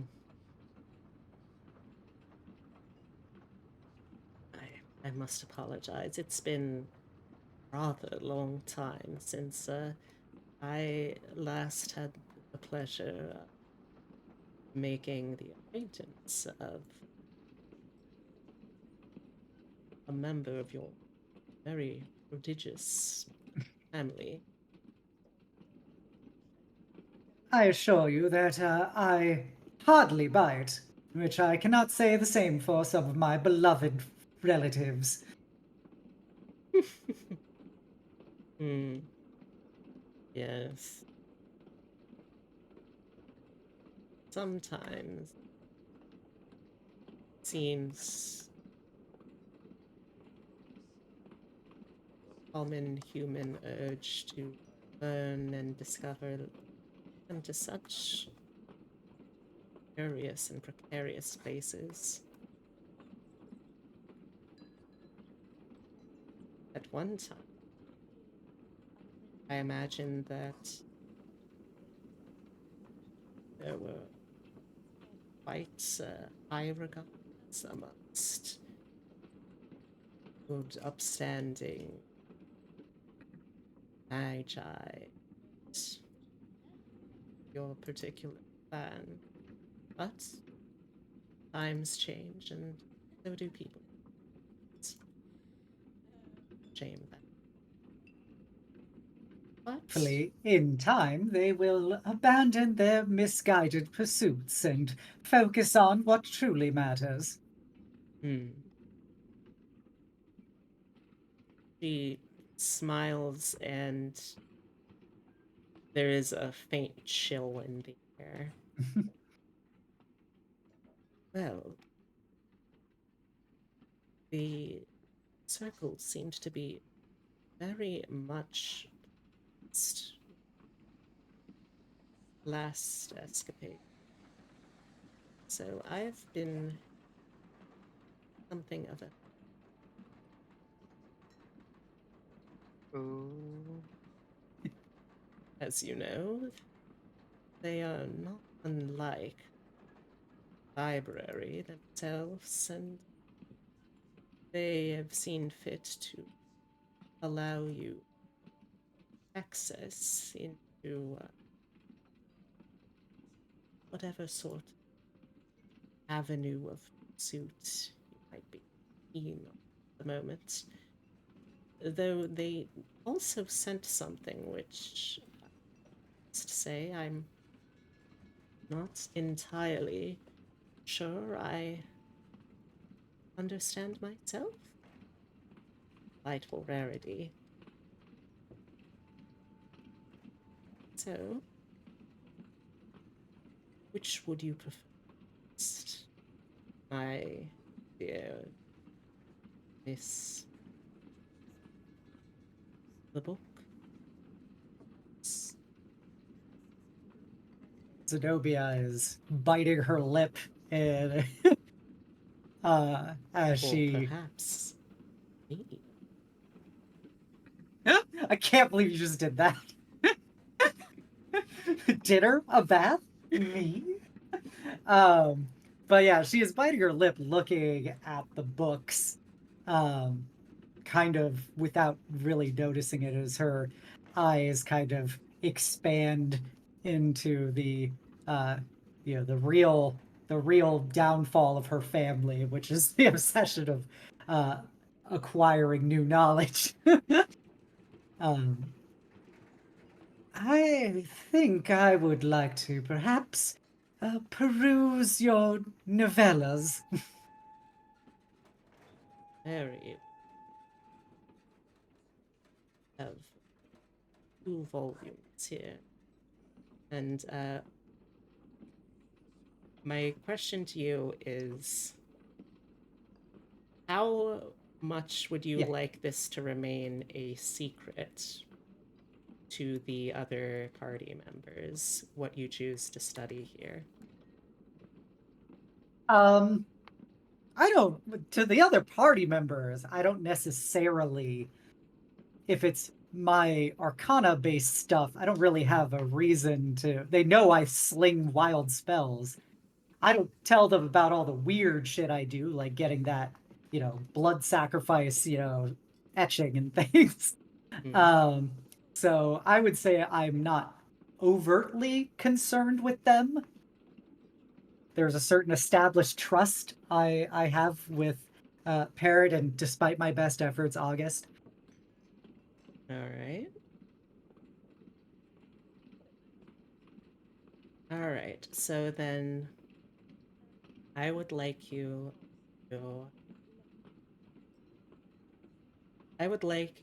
to ask to write down, say, 3 things that Xenobia would be very, very interested in learning about. Can I have time to think about what those 3 things are? Certainly. Um, In the meantime, yeah. well, you peruse those volumes. This, as I hate to be made a simple errand something that they wished delivered. I must confess, I don't know what exactly it is. It's some sort of box.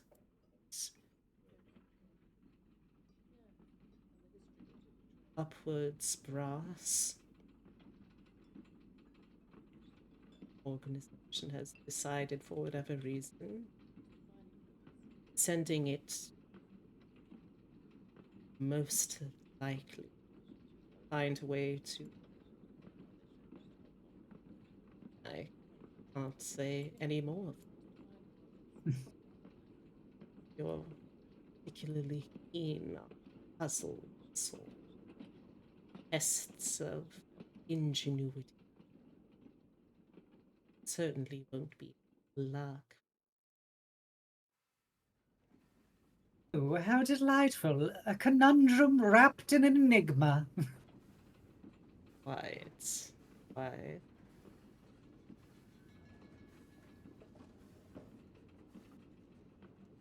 Should I assume, then, that whatever is in the box upon my releasing of it, it is in my possession? Oh, not quite sure if I could say that. Certainly, it's within your supervision. But if the box chooses you to open it, however that may be, I can't quite say if it's something that really belongs. So noted.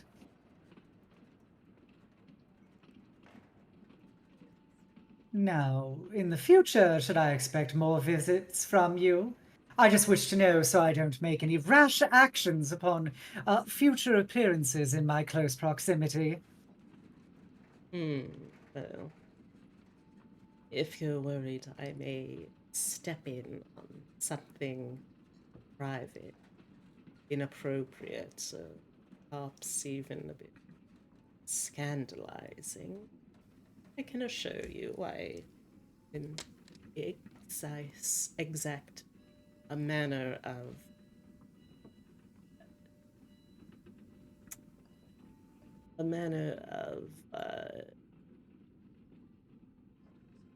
Discretion. yes. I can certainly Delightful. provide a manner of discretion. Delightful. I do not wish to presume your particular relationships with the material, but I assume that my compatriots would probably not be as welcoming upon your presence if they could gaze upon you as I do today. Not everyone is as open-minded as I am. She smiles, and I wouldn't to that.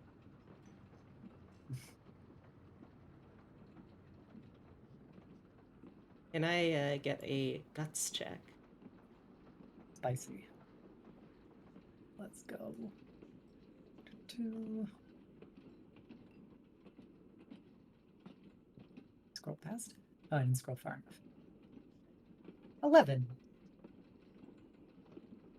She's not even trying, and you're not affected by it in the sense that you have a uncontrolled, instinctive response. But you do have a moment where you register something you haven't really felt in a while. And that's fear. You are talking with someone or something that you are a woman that knows how to take up her own space. You are a woman who can fill a room and you feel dwarf in this moment, and that is an unfamiliar and, even if it does not outwardly affect you, unsettling sensation.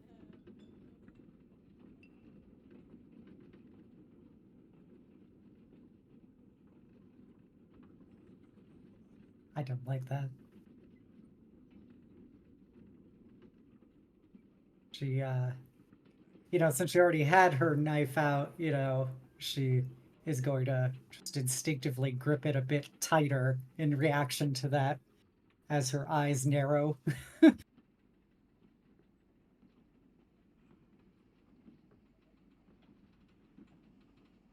Oh, everything is just fine.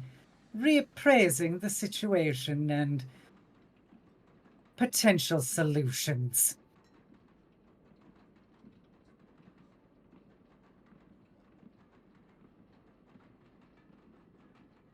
Well, I suppose we then,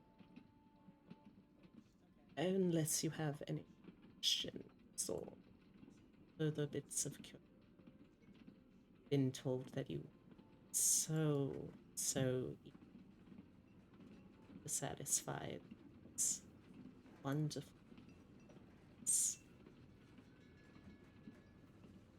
Perhaps my only significant remaining question would be, aside from the box, is there anything else expected of me going forward? Yes, well, I have been told there's another bit of interest that the Circle would like you to look into while you are passing through St. Louis. See, there is something a local member circle has recognized as a bit of a aberration. It's not quite a creature thing quite so simple to exterminate, nor is it a artifact of power, but rather a something in between that has been spreading about, sort of a malaise, an illness, perhaps even.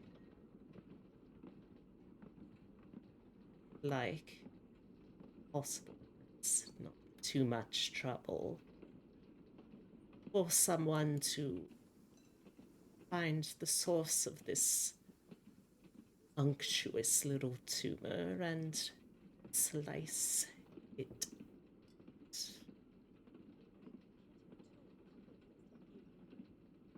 Ah, a version of surgery I am well acquainted with.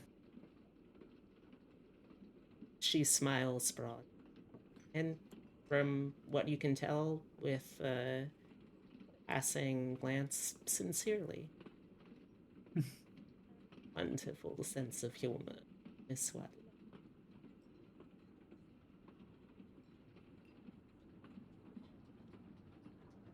If you find yourself possessed of an opportunity to look into it for the Circle, inquire about a Miss Swan. It's a resident of the city. She is, I've been told, I haven't personally met her, extenuating circumstances, but I've been told from reliable sources she is a very reliable, trustworthy associate of the circle, but is somewhat indisposed from performing any physical expeditions.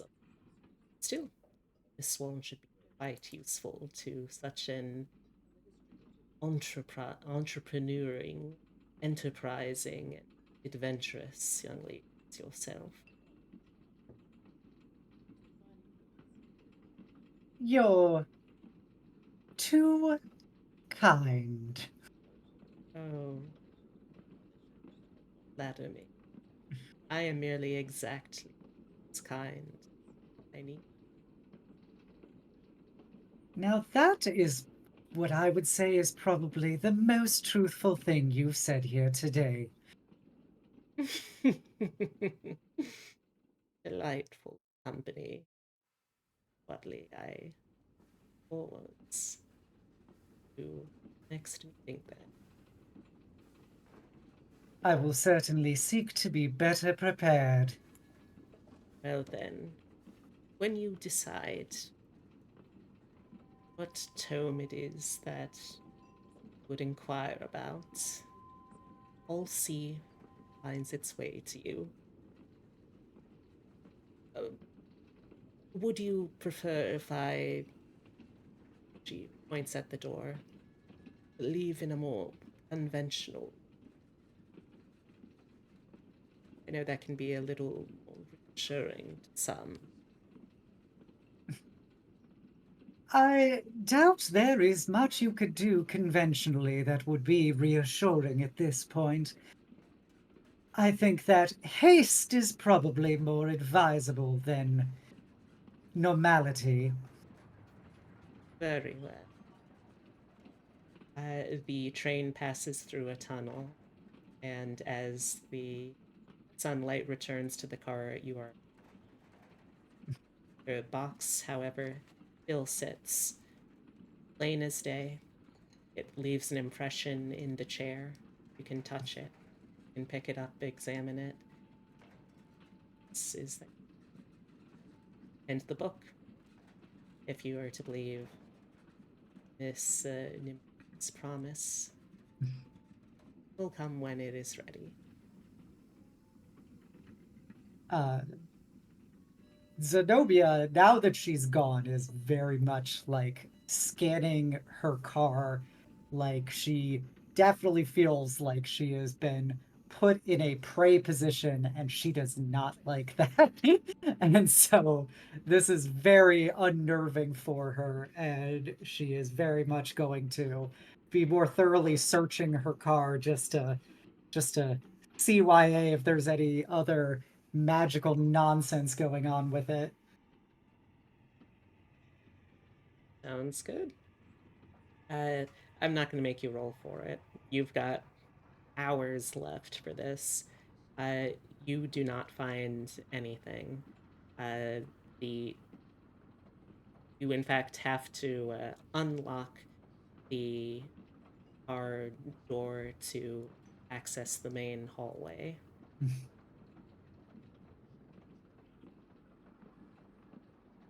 Okay. Yeah, so once that little vote of confidence is back in, she feels more in control of the situation again, and she will start looking into the box. But you can do other people. Yeah. Or poor Ezra. You're good. You're good. So It's not like I'm traveling with anyone. we are going to introduce our third present player here in just a moment. But I think as a part of that, it might be nice, since this is an interlude, it may well prove to be some people's introduction to the series, to briefly synopsize the characters, the dramatis personae of our cast and crew. I am the Marshal. I'll be playing anyone who is not one of the 3 to 4 people off to my right here. The person missing today that will, going forward, still be regular member is August Harris. He is a priestitute, a priest by day, and also a gentleman of the night. That is to say, prostitute, not vampire. I realize that could be misconstrued. No, we just killed a bunch of vampires. That's Yep. true. The first of our little love letter recipients was Parrot. How would you describe Parrot in a synopsis? Oh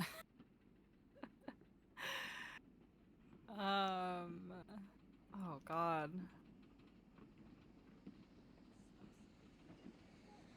Parrot is I feel like Parrot's been thrown into this against their will to Parrot some degree. is just kind of like enjoying traveling.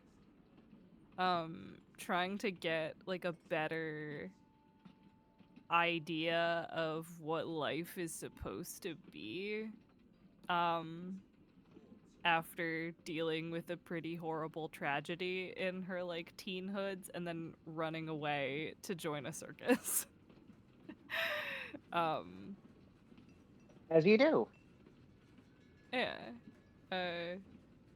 Parrot is quick to trust people and quick to throw them away.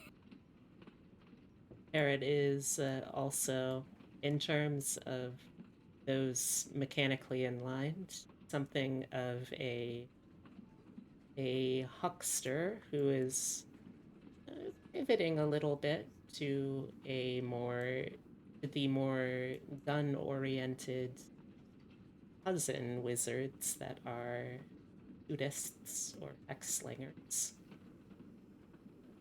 Yeah. She August leans is on a her blessed. rifle I was a little too curious. hard. And something else, which we can discuss later.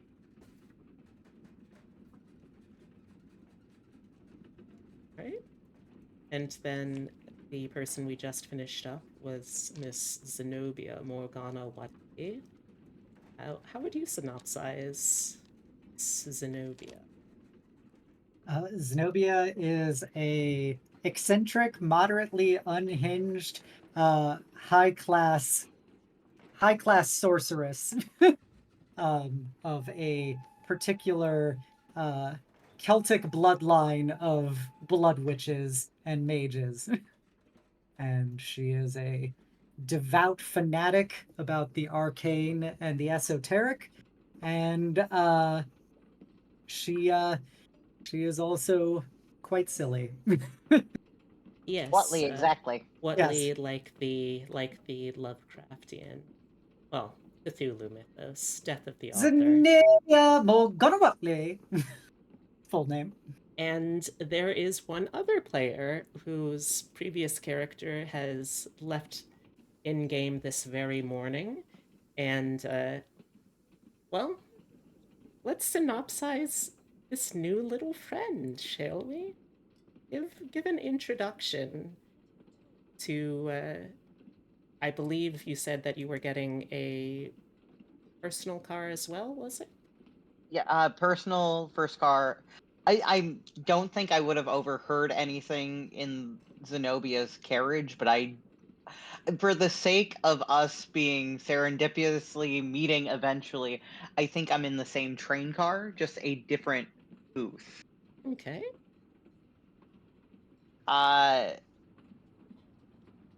There is a plump, worried-looking man, dressed relatively well, but with a black armband indicating he's in mourning, sitting in one of the cars. On one side of him is a large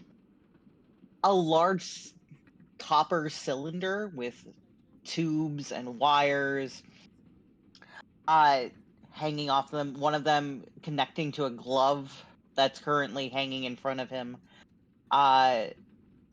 Aside from his luggage that is overhead, he also has what looks like a bowling ball carrier sitting next to him. He is not disheveled, but definitely has seen better days and seems to be. Oh, would make a good time for a new player. Yes, we actually have an opening, but we can talk about that later. It's not that he looks disheveled, but it looks like he hasn't had a good night's sleep in over a week. There's a chunk of white in his hair that looks out of place.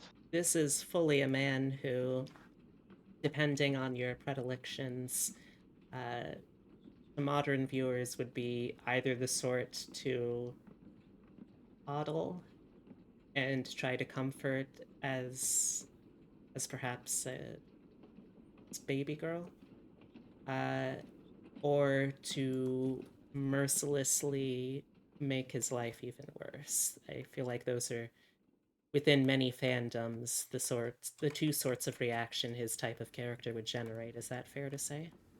That is very fair to say. I hope to make him worse. I described him when I was getting the thing as being very hamsterish. He's also a cinnamon roll in color and in type. So, And just as sweet. Yeah. so what is he up to? At this point, I don't think much. He may have a small ledger with him at this point, trying to track exactly which train he's taking and which train he needs to get onto after this train. He is. Anytime anyone passes by the car, though, he protectively reaches for that bowling ball bag.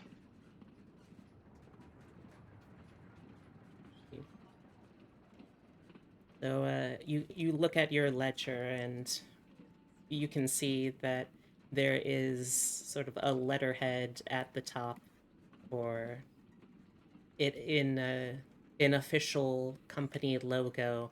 It has printed out the brand name of Smith and Roberts, furnishing technology for the future of all. It's not a Yes. particularly good title, but they are genius scientists. Tomorrow's Not technology, today. See, that would have been much better, but they sadly are not mad social scientists, so they don't know much about marketing yet. And people wonder why Hellstrom is winning in terms of name brand recognition. Anywho, that's neither here nor there. You have a shipment to pick up for testing. It says, according to your own. Would it be appropriate to call them chicken scratch notes? Chicken scratch, yes. You're currently the worried little brown hen that you are. Well, little brown rooster. There. I'm not going to emasculate him this early on. Hey, yo. Is the little brown rooster's notes say that you have a shipment of something the company described as logistonic accelerators that you're to test out in St. Louis to see if they are to see if it's worth bringing into the company as a full product. This is sort of testing an inventor's work independently. Okay. So the tracker is still working then. Yes. All right. That sounds good. Do I have any indication of what the like any prior blueprints, or am I going in with just a name and nothing else? So it looks like this was a submitted by a Mr. Morton Hopkins. Okay. You've got a little address and general introduction that he's written for himself. It's typical mad scientist sorts where it's like, oh, I have this incredible idea. This is a prototype of something that could easily change the world, blah blah blah. Of course, I need money and investment to further refine this. Please send one of your product testers to verify its tremendous use and application towards the betterment of humanity, blah, blah, blah. You know, you've seen this plenty of times Yeah. already. This is very typical of the small hobbyist mad scientist with dreams of making it big in the world and striking it rich as a future winner of scientific merit and awards. They might as well put this on a printing press and just hand it out mass. They really might as well. Like, fill in the blank. Name is blank. It does blank. Mm. Money, please. Unfortunately, there's not really like any sort of a social networking for these poor saps, so they have no idea how hackneyed they all sound because no one reads each other's letters. Why would they? I do. That's true. That's because as a certain someone would probably say, that's because you are actually a thoughtful individual first and a scientist second. Is far better than the other way around. That's something that he would say a lot. Yeah, he would. He definitely would. So, That's sad. oh, well, yeah, it is. I can't It is. deny that. But well, that's what you're mourning. Yeah, So, that is. as you are looking over your work to check in triplicate all of the things that you have to do, you see, or rather, not you see, you feel the rumbling in your gut that your experience has told you. You may have a very strong digestion, young Ezra, but not even you are invincible. And you have fallen prey to a very unfortunately potent chili, which now grips your bowels. I was not expecting that. What would you like to do? Is there a toilet on this train? There certainly is. Okay. You gonna head for that one? I believe so. I'm going to take the bowling ball bag with me and lock my metal cylinder in the room. Now, did you get first class or second class? First class. Okay. So you head over to the uh What? Oh, I'm sorry. Oh, I'm sorry to break narrator character, but oh fuck, that would be amazing. It would Your be quite first a power introduction move. to the party. It's just Shit yourself. shitting. Oh god. No, that fortunately is not what's happening. Um, however, as you're heading towards the bathroom, you fuck. Damn it, power word defecate. Obsidia. Oh no. Okay, okay. I'm a professional. I believe this lie. I'm a professional. Okay, as you are heading to the restroom, you realize as you come in that you are not alone. This is a fairly modern train, but one of the things that it has decided to try modernizing is multi-stall toilets. Ah. I'm uncomfortable. Damn it, all of my players are now trying to break me.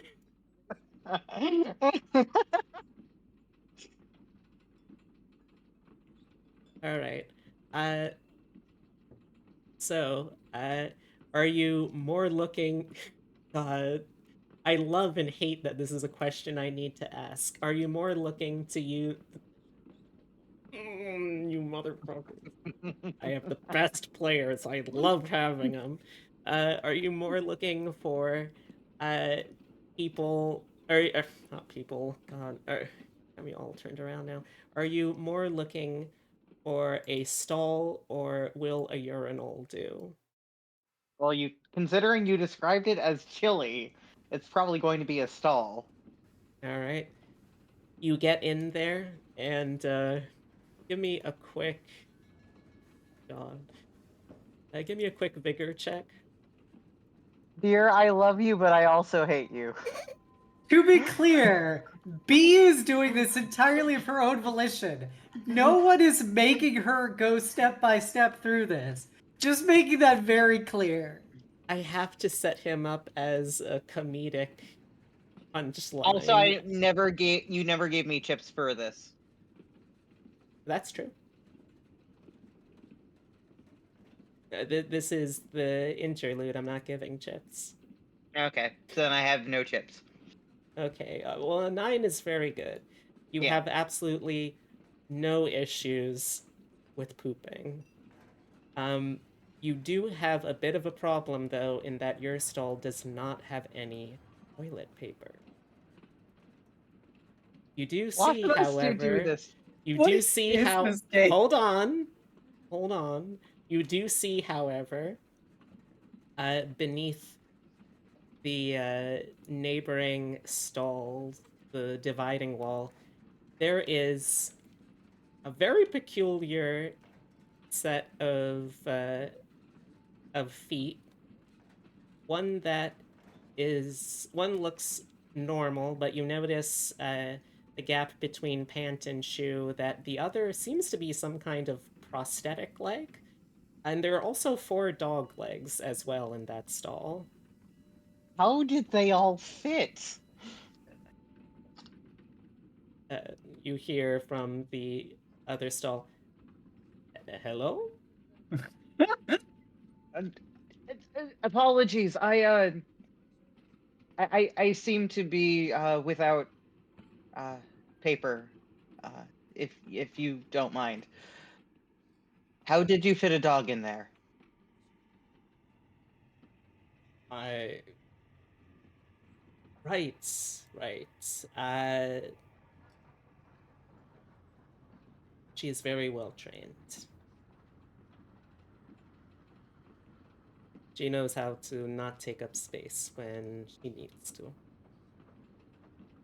Am I making sense? Is Yeah. Yes. But the paper. yes, of course. And the you see you see a hand passing a roll of. Actually, no, it wouldn't be a roll at this time period.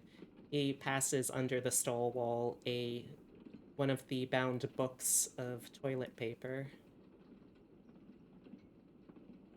Today I learned. Fun fact, chat, I did work for quite a long time at a historical home museum of this exact time period, so I can confirm they did have toilet paper printed in books format instead of rolls. Fun fact for all of you. Learn whether you like it or not. The more you know. Thank you. Of course, the Lord provides. Right. Yes. So, Sure. what brings you on your travels today, my friend? If you're gonna Can I if finish? anyone is out of character gonna tell me that it would be out of character for August to try and start up a conversation in the bathroom, you are No, wrong. no, that Oh is no, in August That character. would. would be mid shit talking to Yeah. somebody. I uh I have work to attend to with my employer. I seek out things for them to I'm sorry, this is very awkward. Oh, I, You understand. oh, of course, of course. I know many men have great difficulty being emotionally open and available in a way that makes them, in a way that doesn't, rather, make them feel very vulnerable. I don't think this is about emotion. I think this is because my pants are down. Also understandable. He's actually used to making men feel at ease when their pants are down. That's true. If anything, this is gay solidarity. That's true, but I'm in mourning. Do you say that? No. Okay. I had to clarify because we haven't established a character voice for him yet. I'm trying. Okay. It's not quite like Min where I'm just not saying anything. But yes, please give me a moment and we can talk face to face. He doesn't say anything, which you can take, I suppose, in this regard as a okay. Okay. Yeah, sure. Can I finish my business, please? Yes, you may. Thank you for asking. Thank you, Marshal. I will allow you to shit when you have earned it, young man. And you have earned it. I am so sorry also that for those of y'all that this is your first time watching, I I would like to promise that I'm usually better. And I think I usually am. It is less often that B pressures her fiance into shitting himself on stream. God. Only happened twice. When was the first? It's a joke. It probably says something that it's a realistic enough scenario in our roleplay history You're like, that I oh yeah, had to this is think about it. believable. This is believable. Anyhow, you have successfully exorcised the chili from your system. Chicago chili, never again. Never again. So I'm going to wait for August, I imagine. Mm-hmm. I don't know his name, but out of character, I'm aware of who this is. Yes, August would wait until I think that you've both had a chance to, wash the bathroom off of yourself before doing the formal. Uh, Father Wash our hands before Yeras, you can call me August. uh, King, Ezra King. Oh, not often that I meet a king. Pleasure is mine. Thank you. I'm sorry. I I've had a bit of interactions with priests lately, so excuse me. Oh, there? He does notice the armband. Uh, Yes, my deepest condolences. thank you.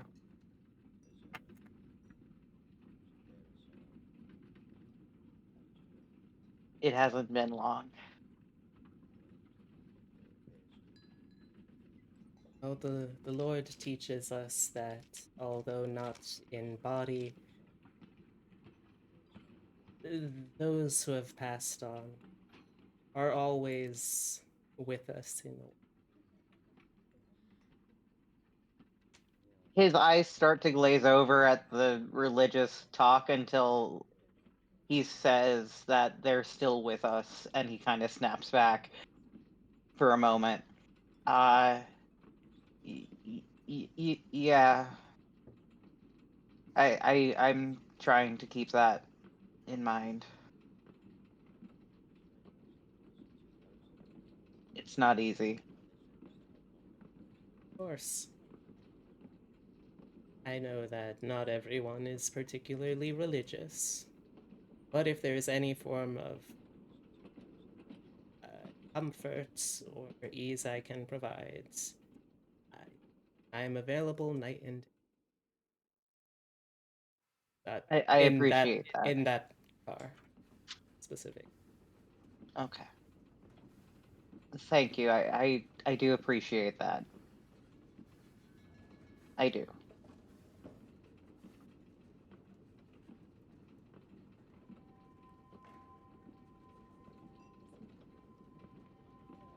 Well, would you Awkward silence. can I buy you lunch or Uh,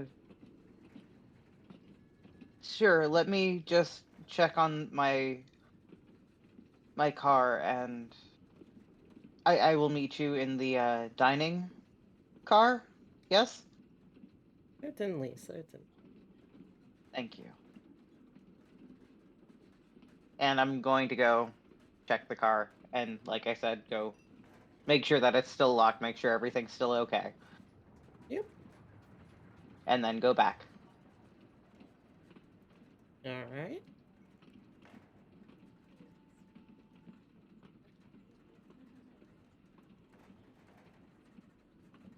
But yeah, it is all there. It's all intact. It's all good. Perfect. Then I will meet him in the dining car. All right. Just out of curiosity, at this point of going into the dining car, is this happening at the same time as Soupgate?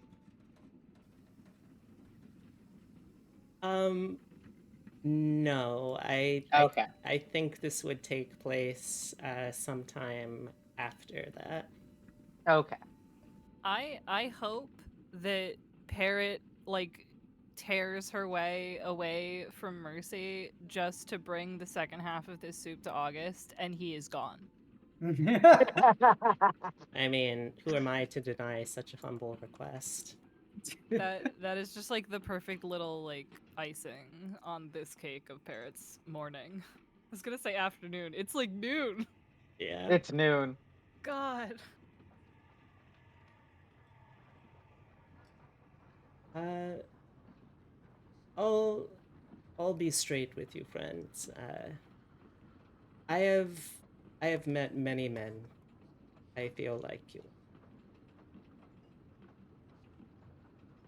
And Oh, sorry. I'm going to roll something real quick. Okay. This is a scrutinize roll, which I'm gonna house roll it a little bit because I while he only has one d10 in it, I'm gonna add a few more d10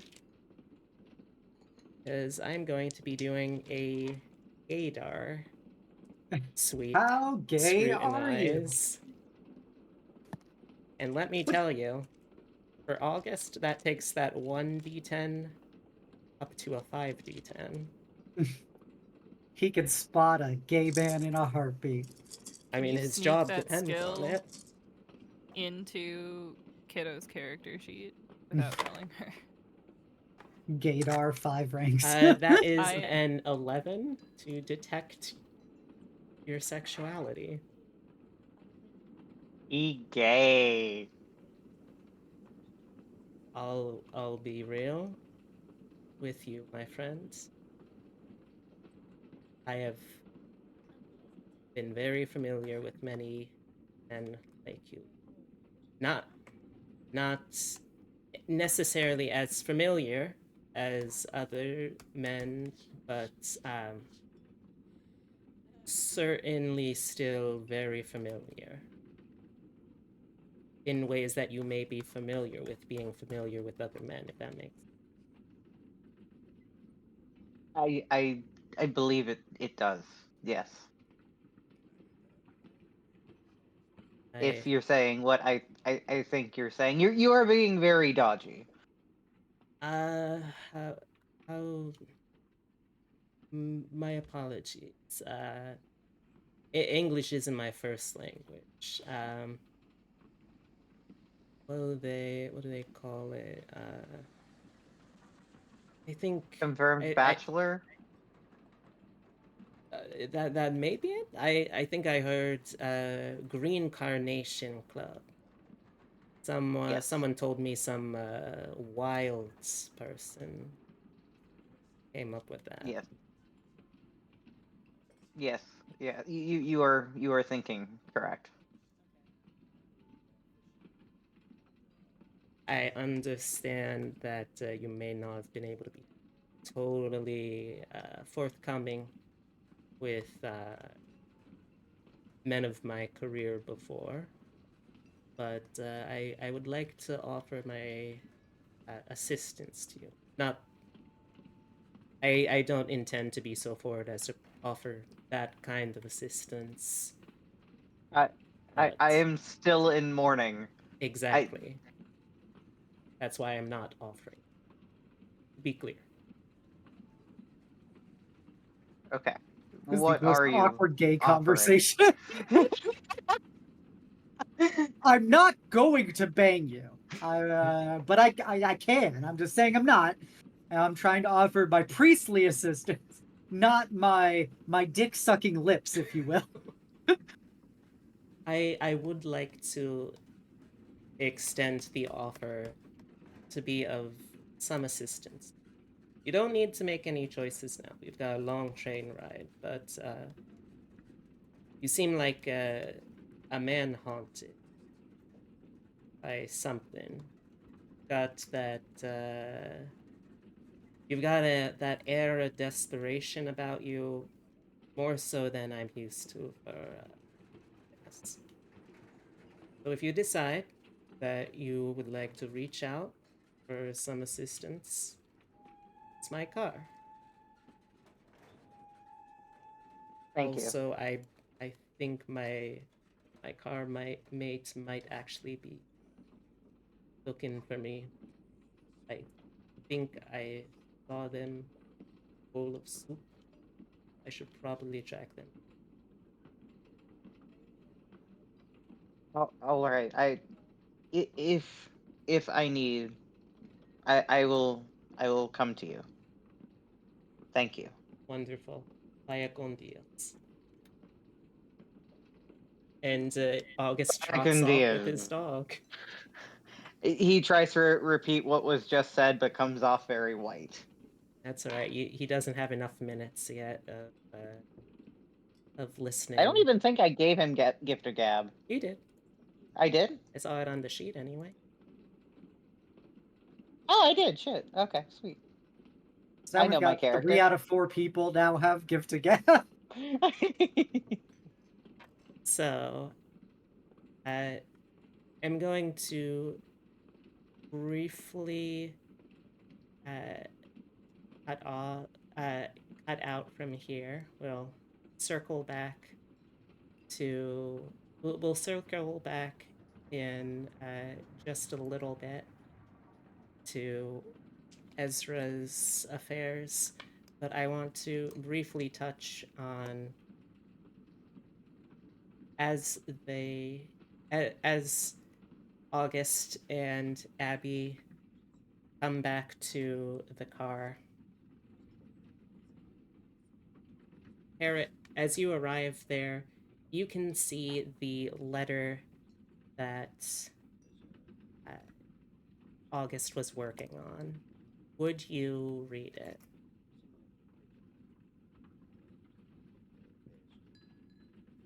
Is it in English? It is in Spanish. No.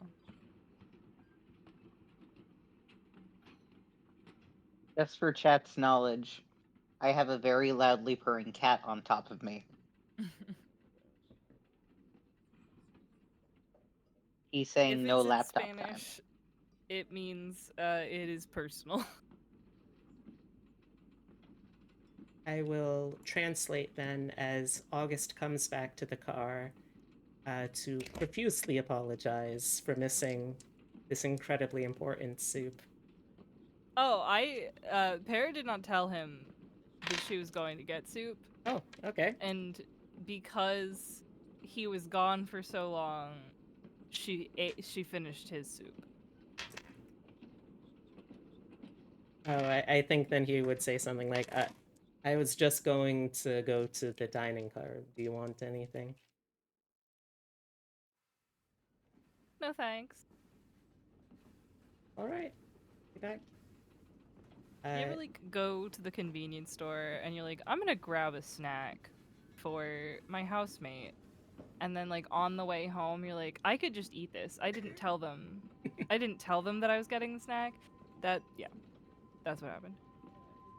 All right. All right. So, I'm going to order lunch and bring it back into my car. all right. So, uh, you just miss August going back to the dining car by a hair. Ah, shit.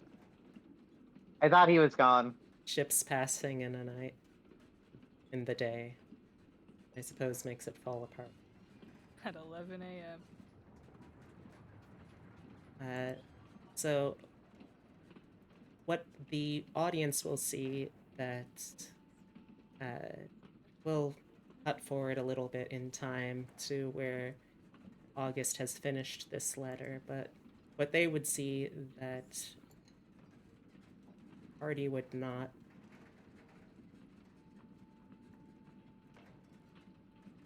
Looks like this letter was written as a part of a journal. You read out what's drawn.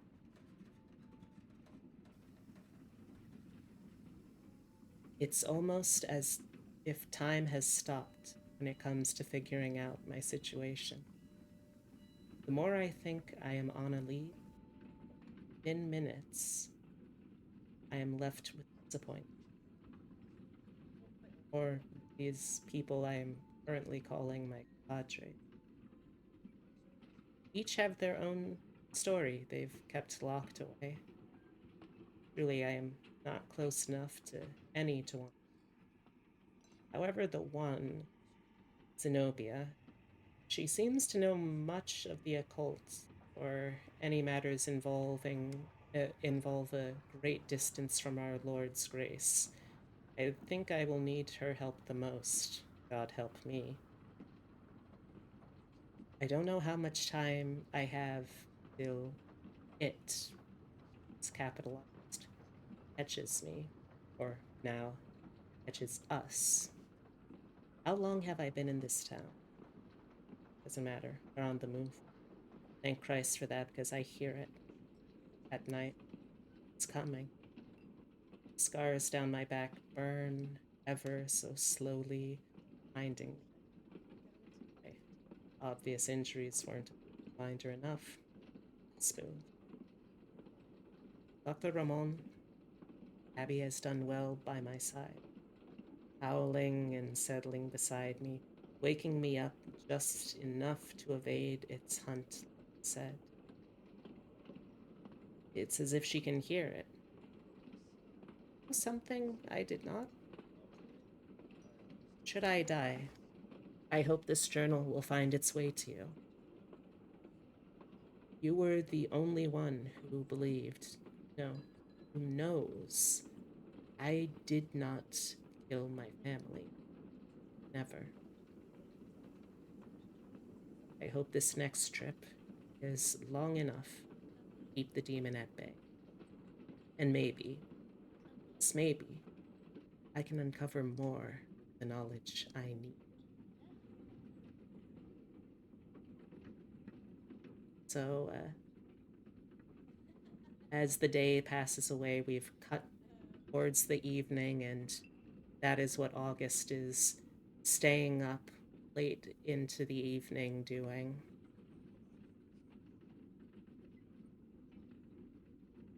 And for the last shot of this episode of Interludes, actually, hold on. I believe we still need to touch back in with Xenobia. Uh-oh. Yes. You said that you wanted to circle back to the box? Yeah. Well, you have had quite an amount of time to take a look at it. It seems like it's a combination lock in terms of it has scrolling wheels built into the front of the box. However, the characters on each of those wheels you don't immediately recognize as meaning anything in terms of languages that you can read or in terms of things that you have seen before in your research.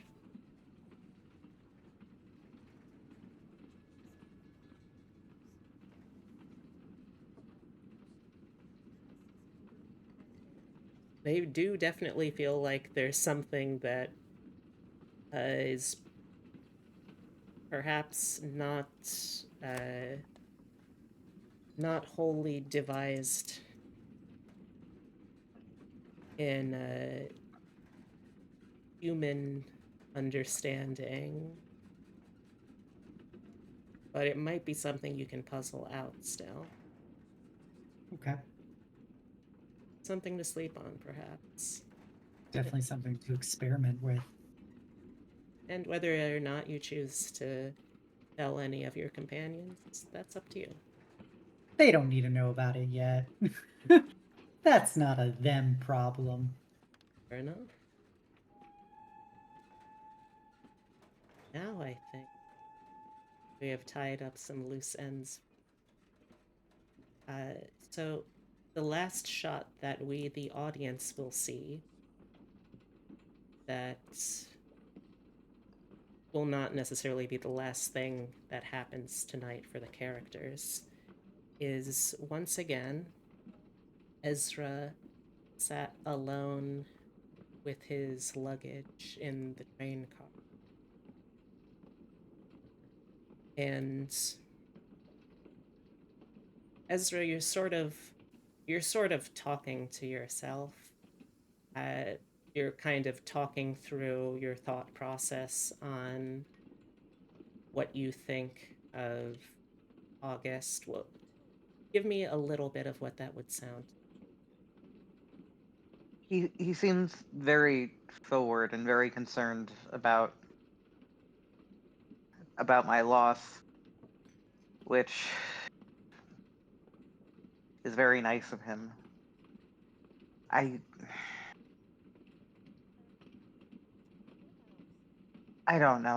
I still struggle with the idea that those people can help in any way.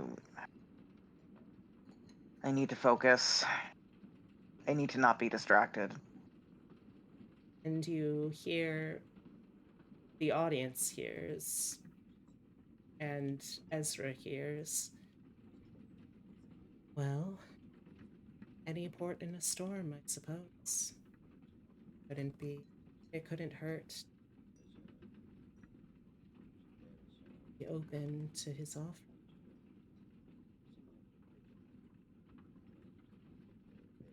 You speak with him. How would he handle you? Time. I think that is where we will call it.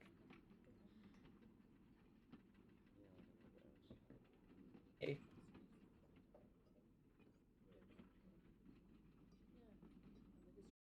Yay! Thank you all very much for joining us. Spicy. Oh, I try.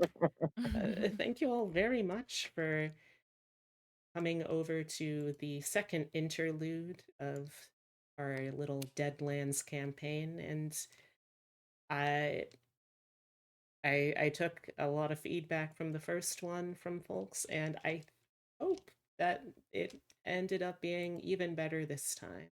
Hopefully y'all enjoyed it. You're curious to see what happens next to our wonderful, if a little wayward heroes. And it won't be in 2 weeks' time, I believe. Yes, because that is still within our holiday vacation speak.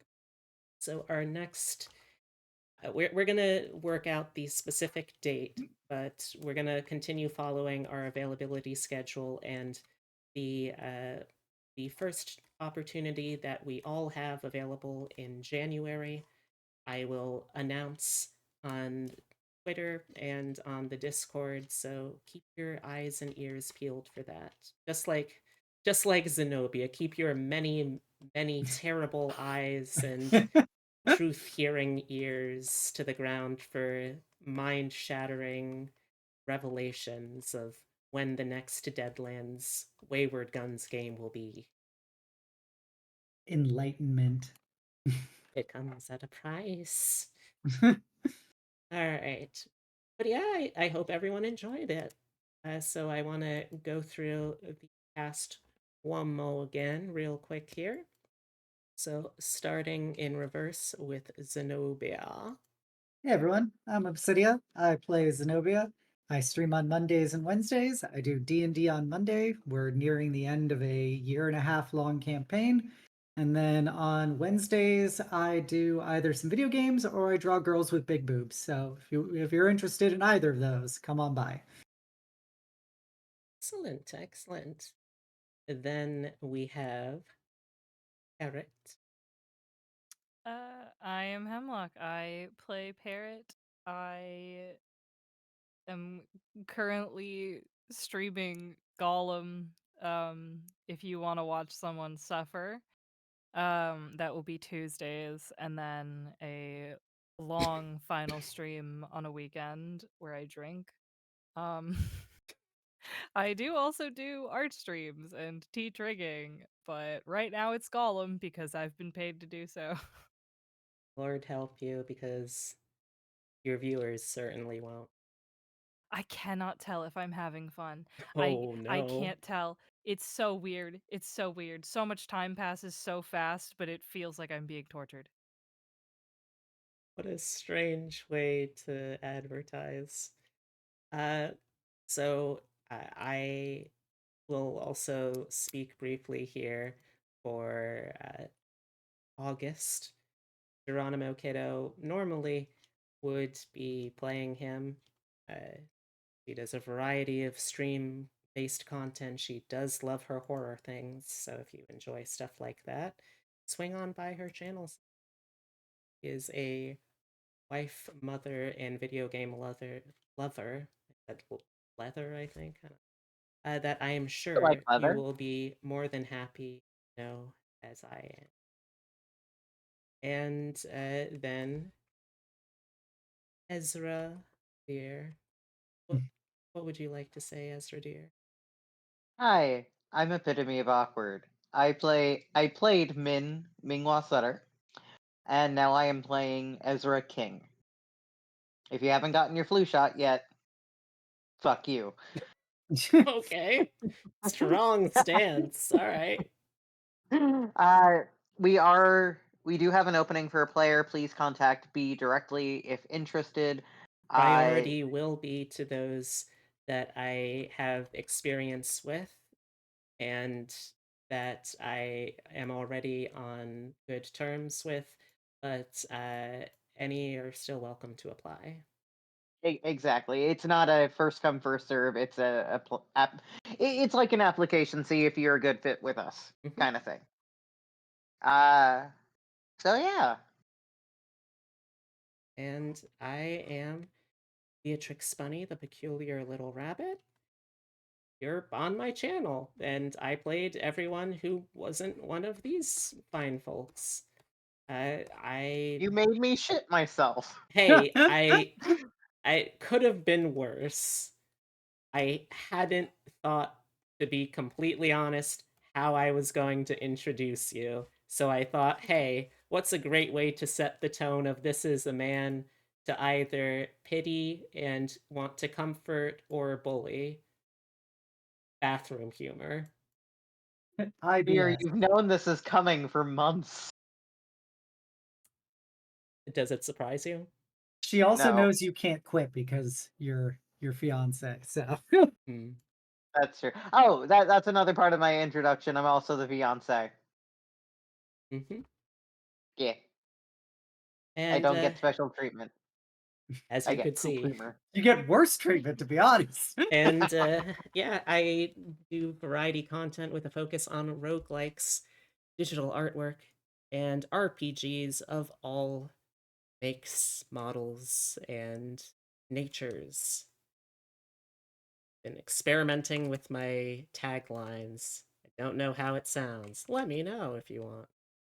But yeah, like I said, our next session will be sometime in January.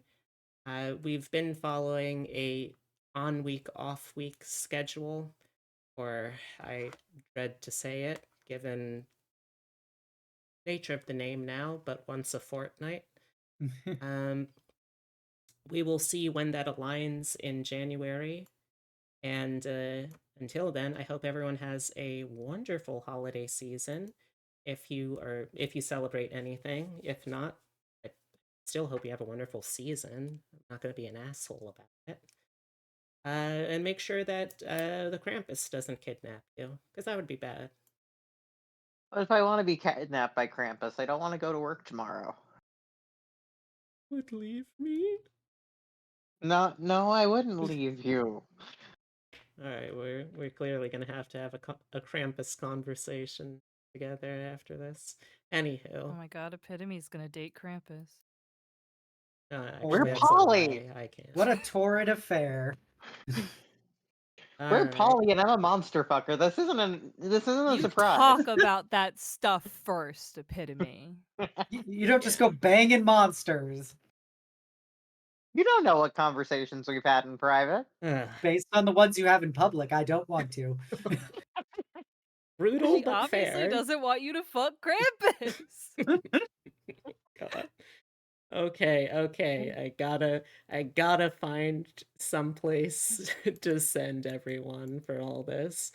Uh, okay. Does anyone have a recommendation for a raid Our target? big, beautiful boy, Hmm? Horatius the dwarf, is nearing the end of his anniversary / model reveal / interview show. How much time Ooh. do I you saw Hemlock reckon on we it have this morning. left? He's got like until 9:30. So Well, 20 he has minutes. people planned until 9:30. I don't know how long he plans to go. He's playing through the entirety of Dark Souls. All right. Yeah, we'll throw him a quick rate. So let me set that up.